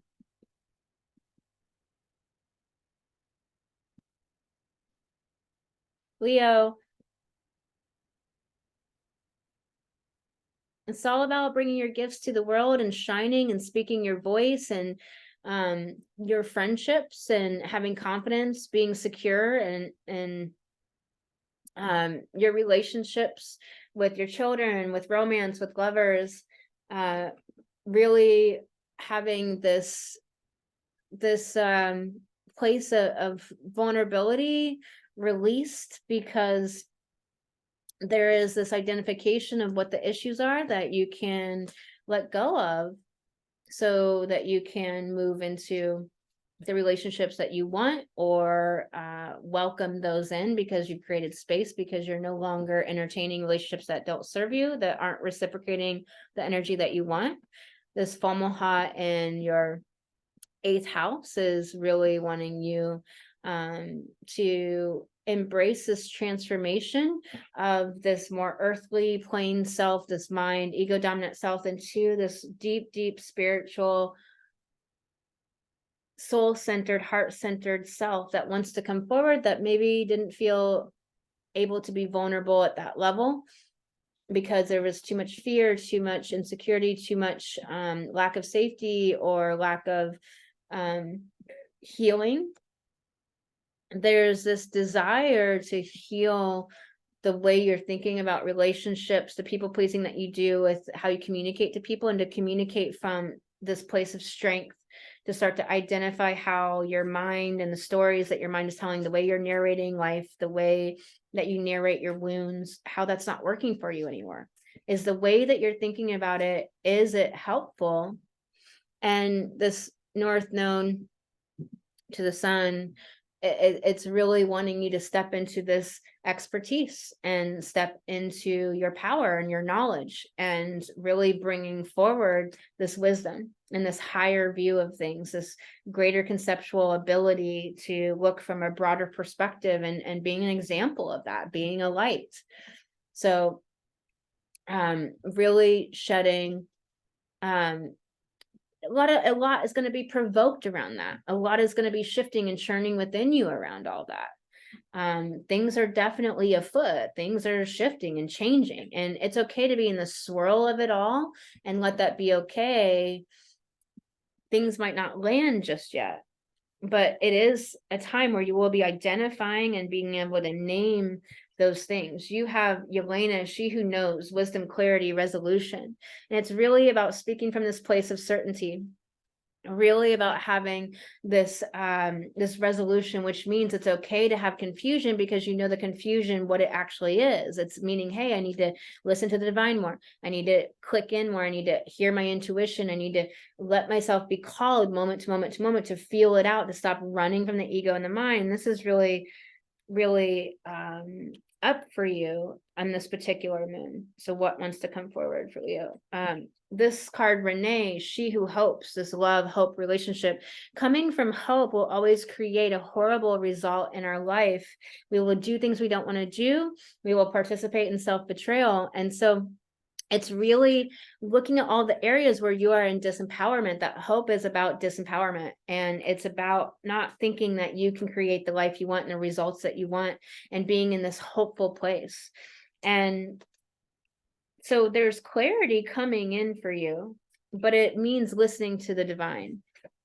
You have Regina, she who instigates, leadership, provocation, power. So it's really understanding that being a rebel, understanding that you will have to be a fire starter. You are going ahead. You are a pioneer, and that comes with challenge.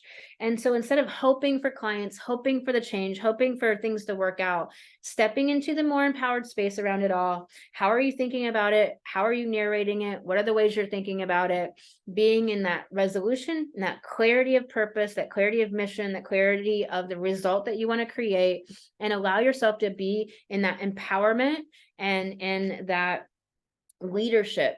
You know, there is some challenge, like being in that leadership with this moon, and there's things coming up about that for you. So allow yourself to move through these challenges with self-compassion, without judging yourself. Allow yourself to take the time and the rest that you need.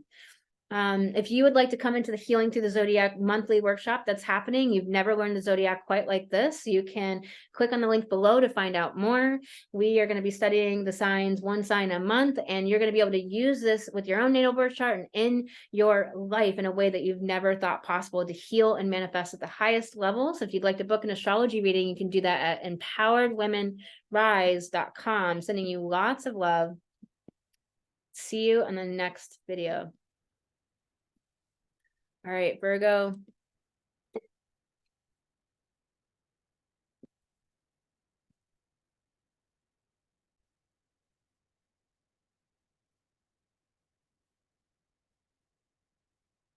Virgo. 10th house, 4th house, moon for you. T squaring your 7th house of relationships.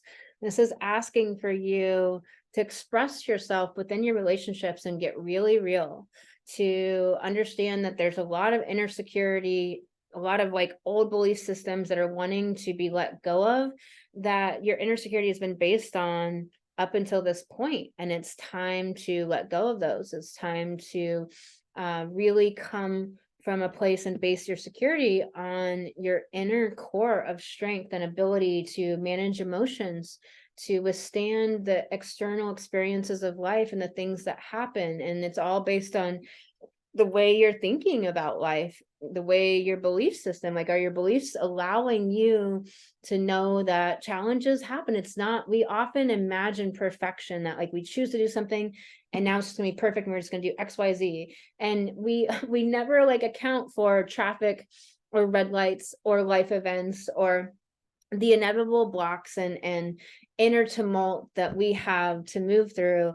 And we have this moon in your 10th house of your sacred calling is all about taking up space in the world and stepping into this next level of upgrade. And that means being really clear in your relationships and how you're relating to yourself, and really having experiences and like learning and discriminating, but coming from this wisdom, coming from this wiser place within you that is tapped into the divine, listening to the divine, listening to the messages and the energies that are wanting to give you the exact right information and help guide you around the blocks and obstacles.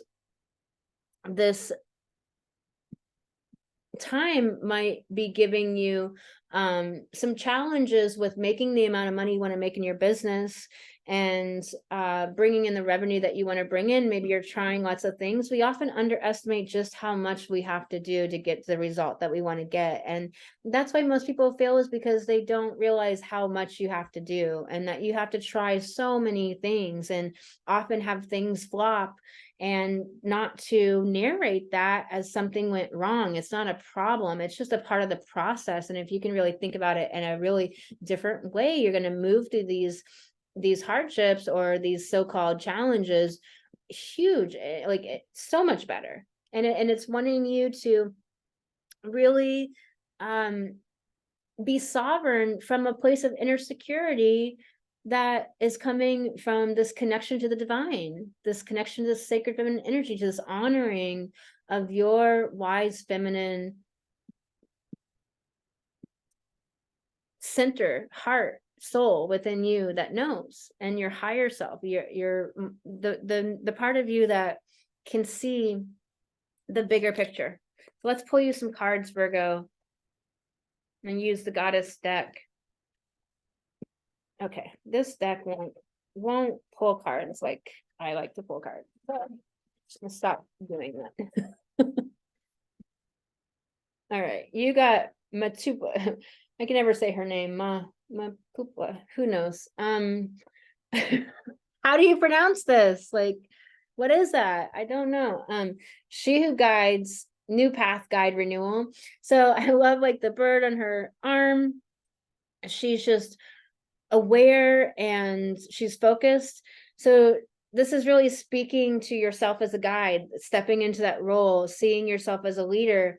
And you may be really stepping into the next echelon of being a leader in this world and showing people what's possible and creating big things. And that can be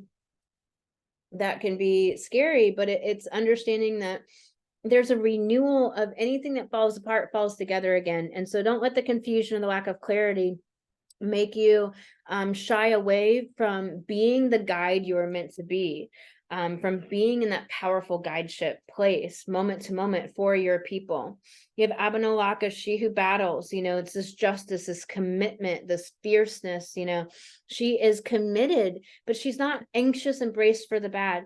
She's aware, and she will stand up and speak up for those who are wrong, for those who don't have a voice, for those that need advocating. She will advocate for herself and her needs as well. And your last card is Eclat, she who regrets, battle, victory, bitterness. And so she's like standing on a pile of skulls, and it's saying that you don't want to go to battle in a way that is going to leave you regretting the way you showed up in this world or coming from the wounds.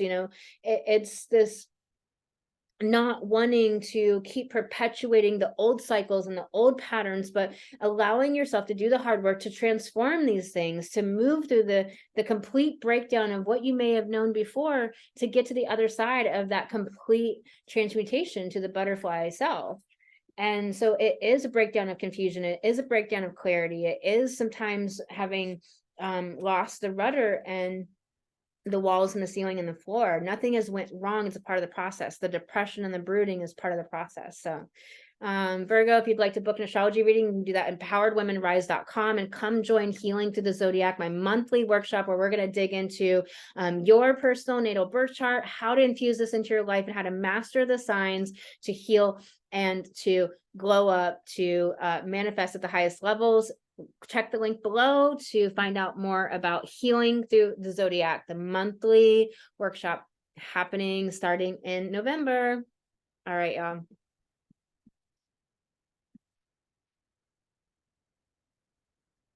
Libra,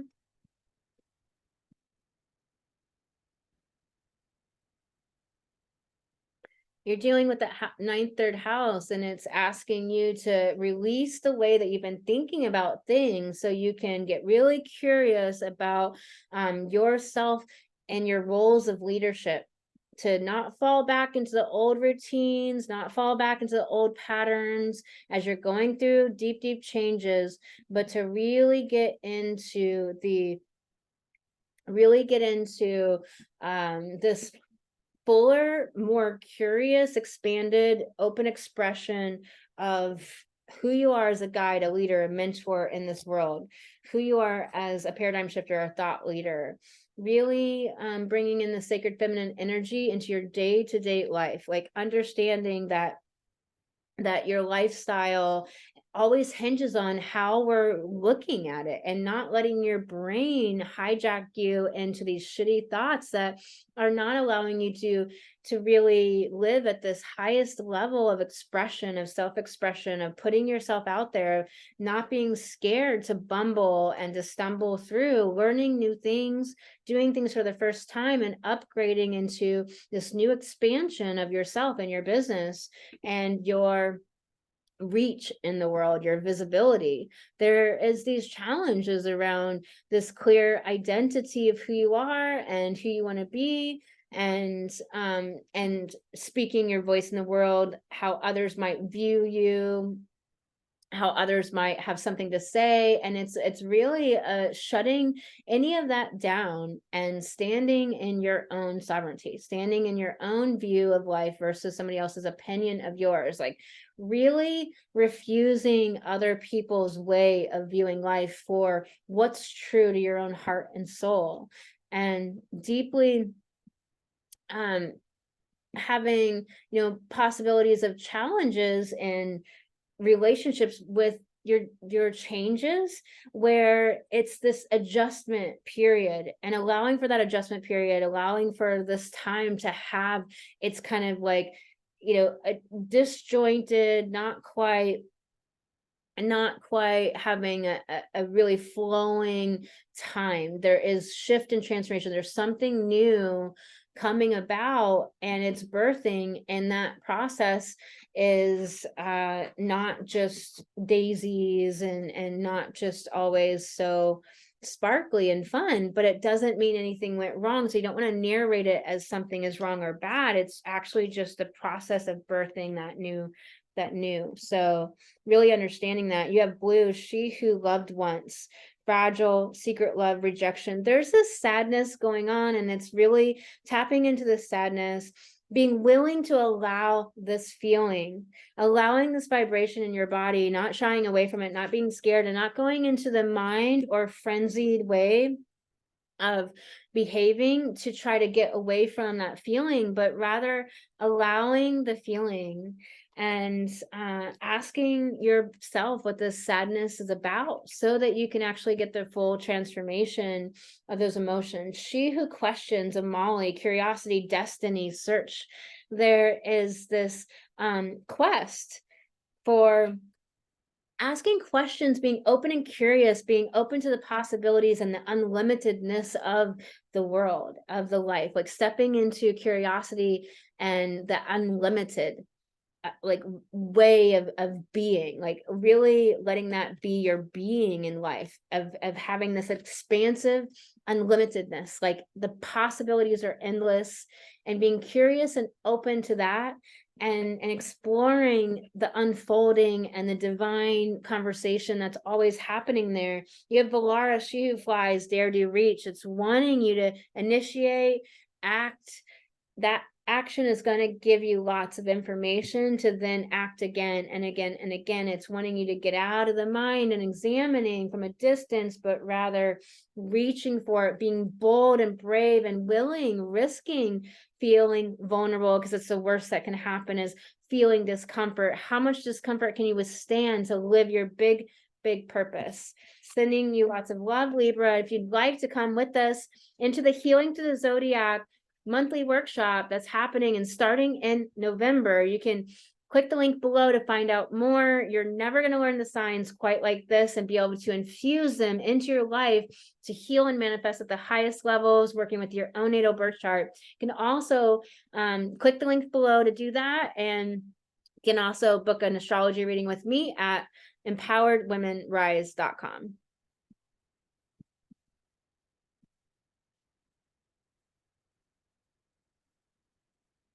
Scorpio.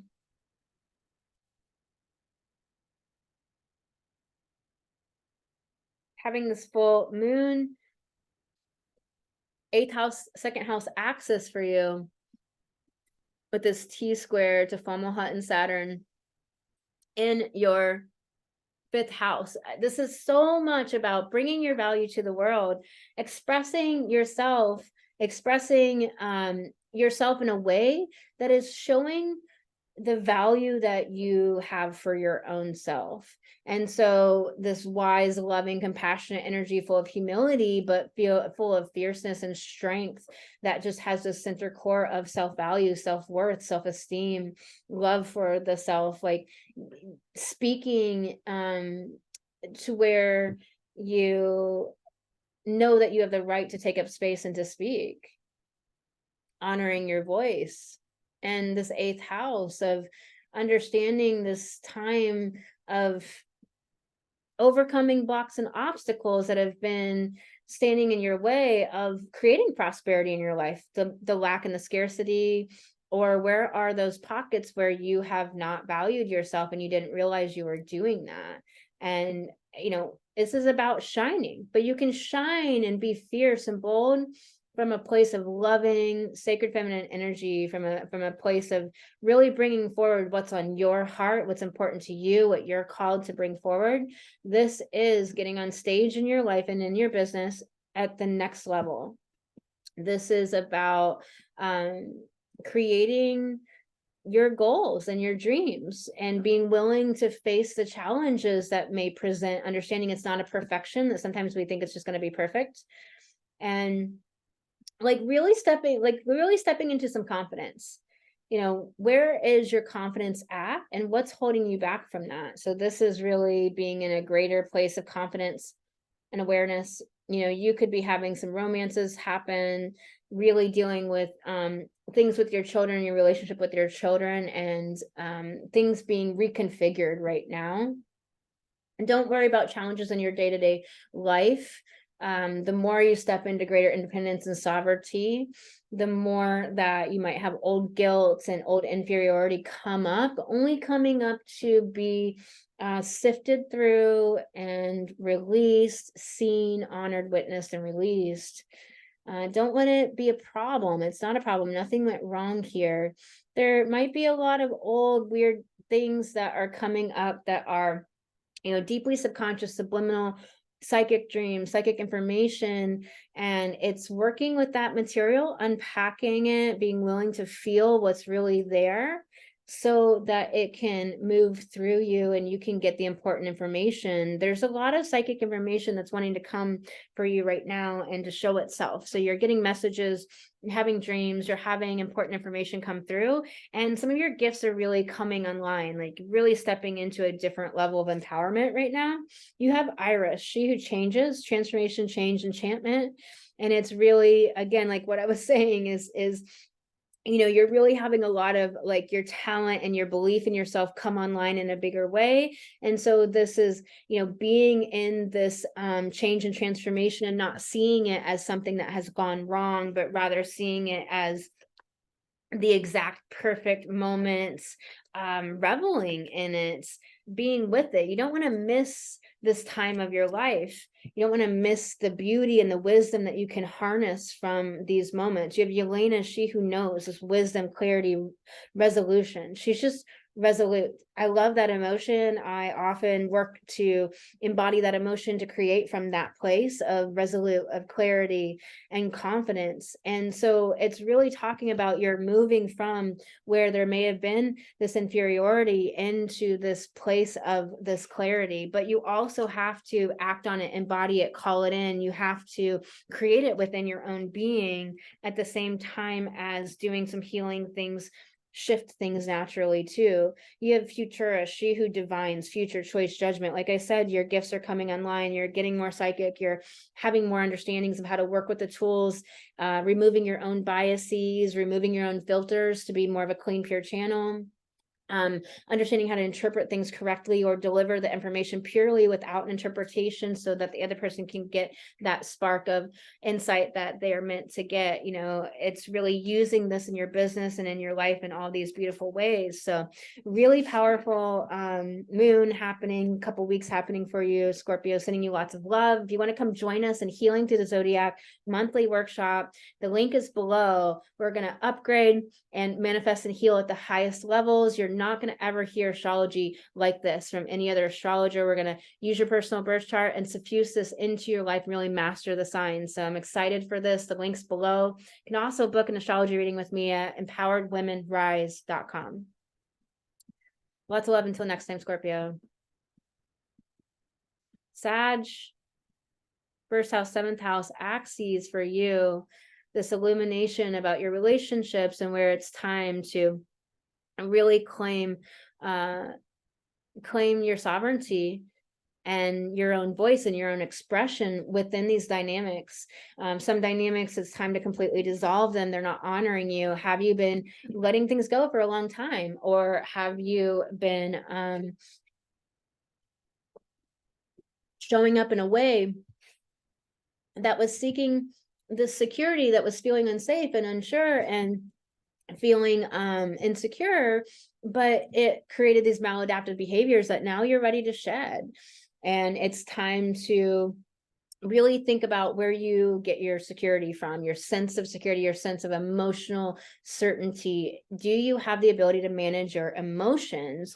If you join us in the Healing Through the Zodiac workshop, you will learn these skills. So my monthly workshop that is starting in November, you can join us now, and you want to learn how to manage your emotions, because this is how your wise energy comes forward, your energy of humility and wisdom and compassion that is able to stand in this grand place of leadership and autonomy and sovereignty, and doesn't need a relationship to feel worthy or to feel secure. And these are the themes that are really up for you. It's time to believe in yourself and have the confidence to finally let go of the aggression or the triggers or the outrage that are kind of been the way you've been reacting as just a way to protect, but haven't been really serving you now. And it's time to really step into a real true center of self that's coming from this loving self that feels secure and certain, and shedding the fears around audience building, around other people liking you, friendships being there for you, showing up in the way that you thought they should or that you wanted, and letting it be okay that some people be sifting out of your life, or those relationships and dynamics will be changing as you step into greater empowerment a lot of people do get triggered by that, and a lot of things do shift, but then that makes room for the people that are attracted to the empowered version of yourself and love who you are, want for your success, and are at that level too, doing big things in the world. You want to be surrounded by people doing big things like you want to do big things and get big results, scaling your business, getting greater visibility, and really making a difference in this world. What cards want to come for you? Sag, this card Nemesis, she who avenges, revenge, outcomes justice. It's this desire for revenge, those feelings of hurt that we have to move through that phase, that it's a natural human phase to want revenge and to think about that, and it's okay, but we want to move out of that phase eventually. And so where are you at in that journey? Are you still stuck there, or are you moving through it, or are you just newly in it and recognizing it as a phase with this help, so that you know you need to move out of that at some point? Because you may have had some extreme abusers or nemesises, or adversaries in your life, and it's time to understand like what was the needed evolution that was happening there, that was all about. You got Mapuptula. I don't know how the fuck to say this. I never come up with anything. It's just, how do you say that? Mapula. The T is silent. Mapula, maybe. I don't know. I don't fucking know. Who cares? She who guides. So this is all about like this new renewal, this transformation on the other side of letting it go, doing that deep healing, addressing the dark, addressing like the pain, having the sacred rage practice. This is what I work with my own clients, to get it out so that you can move into this phase where you're really being guided to step into this role of guide, and letting all of that you've been through be your PhD for the work you're meant to do in this world. And you have Concha, she who whispers, secrets, confessions, confidant. Can you be the confidant for the women that want to work with you, to be the person that they can confide in and trust to make these big changes and make these huge shifts that they're doing, to share this deep part of themselves? When you've been through so much, you can have that humility and that sacredness with the container that you're offering your clients. So it's really it's about getting rid of any secrets that are really dysfunctional and are really tainting your light and not allowing your light to shine at the deepest level, is part of that message. So come join us in Healing Through the Zodiac, where we're going to suffuse astrology into our world, work with our personal charts, and heal and manifest at the highest levels. You've never been taught astrology or learned astrology like this, I promise. And you can get the link below. You can also book an astrology reading with me at empoweredwomenrise.com, or the links below. Lots of love, Sag, until I see you again on the next video. Capricorn, 12th house, 6th house axis for you with this Saturn and this 3rd house of your mindset, all of the belief systems and the way that the dreams that you've had, and the creativities and the psychic gifts, and all of the kind of like wounding and things coming up. It's so much about the way that you think and narrate it. Half of the wound is the way we narrate the injury. And so we really want to be aware of, are we coming from this wise place of humility with the way we narrate our life, the way we talk to other people and communicate, or are we coming from communicating from the wound, or from the outrage, or from like not having really integrated the truth of all the darkness on the planet that does exist, and really being this example of possibility, of illumination, of awakening, of light, and the good on the earth, the high frequencies that we can tap into at any time and upgrade our vibration at any moment, to create and manifest at the highest levels, to be in a really happy and exciting and joyful place of life. But also, of course, we don't want to spiritually bypass and do that deep transformational work, because then that allows us to be an authentic joy and happiness that is a natural arising from having done the healing. So the challenge can come around your business, where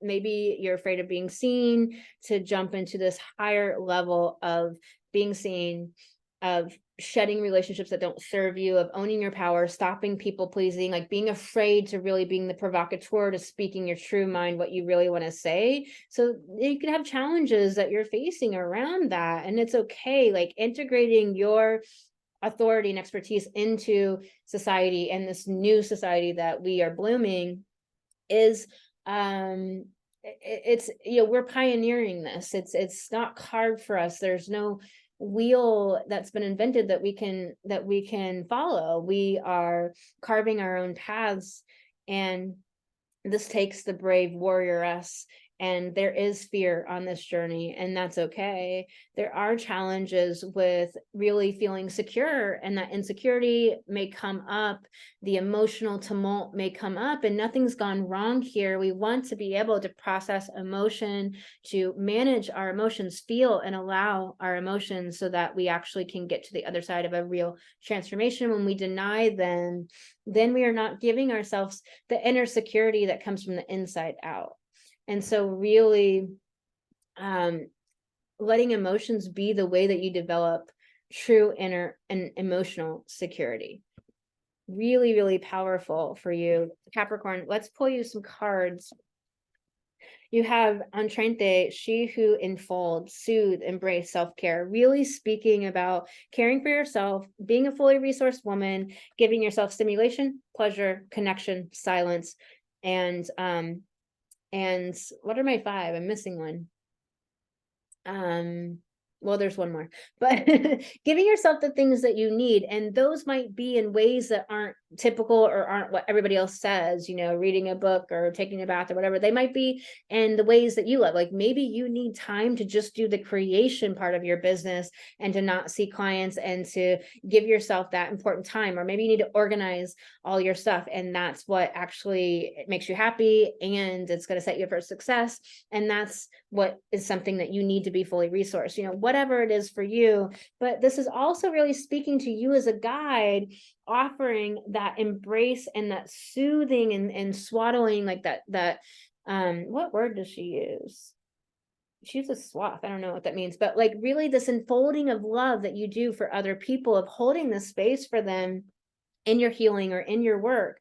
And you have Carly, she who frees, liberation, unrestrained, freedom, understanding that you are here to liberate souls, however that might look in the work that you do. But ultimately, there's that underlining thread of this is what's actually happening, and that your work is about being the spiritual leader in this world, being the spiritual pioneer who is doing whatever it is that you do that's ultimately freeing and liberating people in some way. It might be a seed that's planted that blooms 10 years from now. It might be direct work that makes a difference and a shift right now, frees them from some program, frees them from some misunderstanding about their own ability to glow up and do something big in this world that's impactful. And it's embracing people and giving them that nurturing, that compassion that people are so bereft of at this time in the world. We need more compassion, but not in a spiritual bypassing way, not in a like letting people be victims way, but we do need compassion, loving energy. And you have Hannah, she who listens, understanding, witness, compassion. So this is so much about the spiritual leader, teacher, guide, coach that you are meant to be. And realizing that this is what you bring this space holding ability, this witnessing ability, and how healing that is for people to be truly witnessed, to be truly heard. Listening and hearing are two different things. You know, do you really hear their reality, their experience of life, and bringing the compassion that whatever they've faced and been through is all okay. But this is saying you must give that to yourself as well. And you know, are you liberating yourself from the beliefs that are no longer serving you, the programs that are society's and not yours, or your family's and not yours, or somebody else's? You know, you get to do this life however you want. And if you don't, on your deathbed, it's going to be a shame to not have done this life, the whole adventure of it, and the art of it, the masterpiece of it, the way that you want to. So sending you so much love. come join us in Healing Through the Zodiac, my monthly workshop. We're going to heal and manifest the highest levels, suffusing this energy with your personal chart into your life. You've never learned astrology quite like this from any other astrologer, I promise you. And the link is below to find out more about that. You can also book an astrology reading with me at empoweredwomenrise.com. Lots of love to you.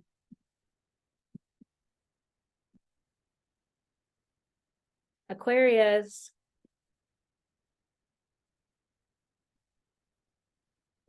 11th, 5th house axis for you with this Saturn T-square. If I can draw the Saturn T-square to your 2nd house. All about valuing yourself at the highest levels. All about putting yourself out there in the world, bringing your gifts, standing on stage, being powerful, being seen, upgrading, up-leveling your visibility. This is about, yeah, all the fear that does come up when we step into the next echelons of our like visibility and doing bigger projects, doing more in the world. Some of you have like put books out in the world, and you're like, now all my private stuff's out there. You know, it's like we have to really deal with your mind around all of that, valuing yourself at the highest levels, creating prosperity, you know, getting out of the scarcity and getting into certainty around money, about the value you're creating in the world, that it's worth being paid for. You deserve money, you're worthy of money, you deserve to make money, and really standing in this confidence. Like, this is time to get really curious and really be more curious about how to bring your gifts forward into the world. Do the funny creative thing that you've been thinking about, like really play around, experiment, be willing to do that thing that creates that fear, because you're stepping into that next up level. This is showing you where you've been afraid and hiding. It's going to bring up some challenges and some fear around like bringing your expertise to the world and shedding some old beliefs that felt like security. That's okay. It may mean, you know, the adjustment period in relationships. That's really important to know. Nothing has gone wrong here. And it's really time to shift your perspective and your beliefs around, you know, friendships, around like what, you know, audience building your business, putting your gifts out into the world. And is the way that you're thinking about it, is it helpful? You know, it's just a very simple question. Like, are you thinking thoughts or facts, and it's not helping you, it's not serving you?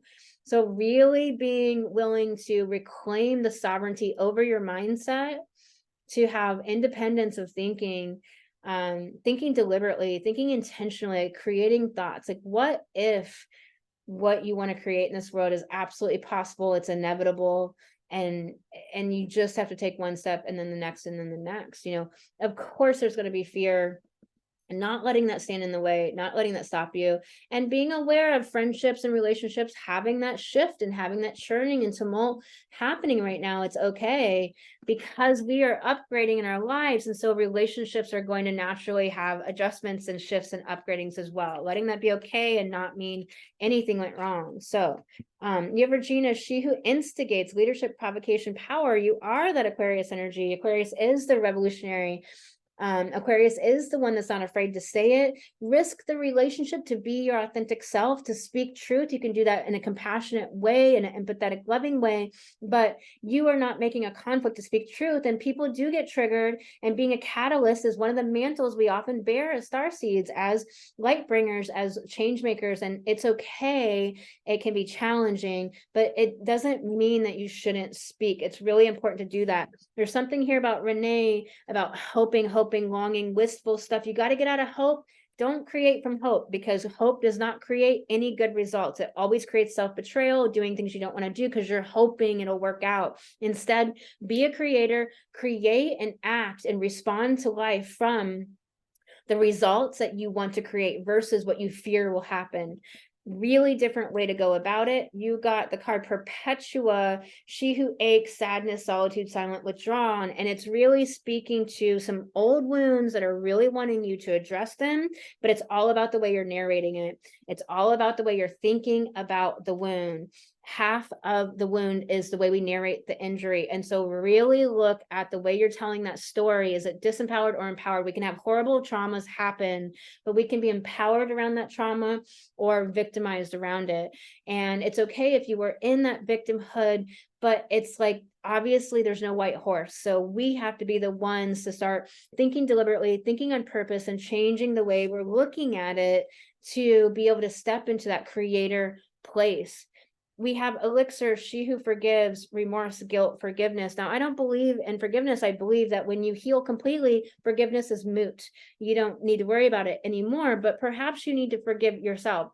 Self-forgiveness is something that we often do need to do. However, again, it comes through the vehicle of actually healing and processing the emotions that we feel of guilt, of regret, etc. And so where are you with that? And again, like, come into light, goddess. Healing through the zodiac has started this month in November. We're going through one sign a month, and you've never learned or heard about the zodiac quite like this before. I promise you're going to suffuse it into your life, work with your personal chart, and heal and manifest at the highest level. So come into healing through the zodiac. So excited about it. It's my monthly workshop. The link's below to find out more, or go to empoweredwomenrise.com to book an astrology reading with me. Links are below. Lots of love, Aquarius. Until next time. Pisces. So 10th house, 4th house axes for you with that Fomalhaut Saturn T-square in your first. You know, this is all about shining. This is about self-expression at the deepest levels, but of your true self. What are the identities that you have shed that don't serve you anymore? Are there any pockets or nuances of it left that it's time to now go and kind of clean up the last fingerprints of that, blow out the dust and the debris of those old identities that just aren't you anymore? Or are you at a place where it's time to have a completely new identity that's based on your feminine, allowing for the sacred feminine, allowing for that true heart-centered, loving energy, that graceful wisdom to come forward, that's full of humility, instead of acting from the superiority issue because that feels like safety, because it's just a maladaptive response to feeling insecure, unsafe, discomfort. Can you get curious about, you know, where you feel unsafe, where you feel insecure, where you feel self-doubt? Get really curious about it. Start identifying what it is so that it can shift, because that's where the transformation can come, because you're meant to shine big and to express, take up space in this world, but from this soul-centered place, from this heart-centered space. And so this is really stepping into a place of greater empowerment. This is a huge upgrade, but you're going to have to reach for it. You are going to have to walk the path. It's like you can see the vision, but now you have to walk from here to there. And that can feel really challenging. There can be the fear, and it can be bringing up scarcity stuff right now. And that's okay. That is really coming up. It's time to let go of the old ways that you narrated things that aren't serving you. What ways are you thinking about it that just are not helpful? And definitely can be some fears about overcoming the blocks that maybe you won't, maybe you'll slide back, maybe it won't ever happen, maybe you can't ever get out of it, or maybe it'll take too long before you're not going to be okay, or have enough money, or things like that. And it's okay that those fears come up, but it is really about reclaiming your ability to be in the process of transformation and change and adjustment, and knowing that the divine has got you, that you are flowing in a river of the divine at any one time, and you can always tap into the synchronicities, ask for guidance, ask for help, knowing that it is there. Can you expect that it's there? Can you ask your brain good questions like, what would you do and how would you show up if you knew it was guaranteed that you would XYZ, whatever it is, that you'd have success with the project or make the money or get the relationship, etc. How would you show up if you knew it was inevitable? That's the way you really want to start showing up in your life, believing it beforehand, acting as if it's true, and creating it all along the way. Let's pull some cards for you, Pisces. You got Isra, She who dreams, escape, dreams, fantasy. And the thing about this is that, can you know when you're in the fantasy, letting yourself be there in a conscious way, or are you getting lost in the fantasies, the dreams, the creation of how you want your life to work? But it's all in your head, and it's all in this like dreaming of the romantic partner, dreaming of the ideal, client or way the business is supposed to look, and not actually in this place of creation. It's a very victimhood place, which is Pisces, because it's not actually creating it. It's just dreaming and fantasizing and longing and wistful for it, like hoping and wishing and wanting, but it's not actually stepping into a place of creatorship. And that is a sucky place to be in. And so it's like really starting to realize that you have that ability to get out of that, to step into creatorship, to be the creatrix that is powerful. And again, how would you show up? What actions would you take if it was inevitable that you would create the result? Jenna, she who calms, stillness, purity, quiet, this beautiful sense that you have within you, this beautiful center core of security, of belief, of optimism, of light. You can be that beacon for the world, and having that within yourself, you exude that, and that filters out into the world, affects the morphogenic field, and affects the collective in such a beautiful, transformational, positive way. It's really important. And you got this card. Let me just pull a different card here. What wants to come up?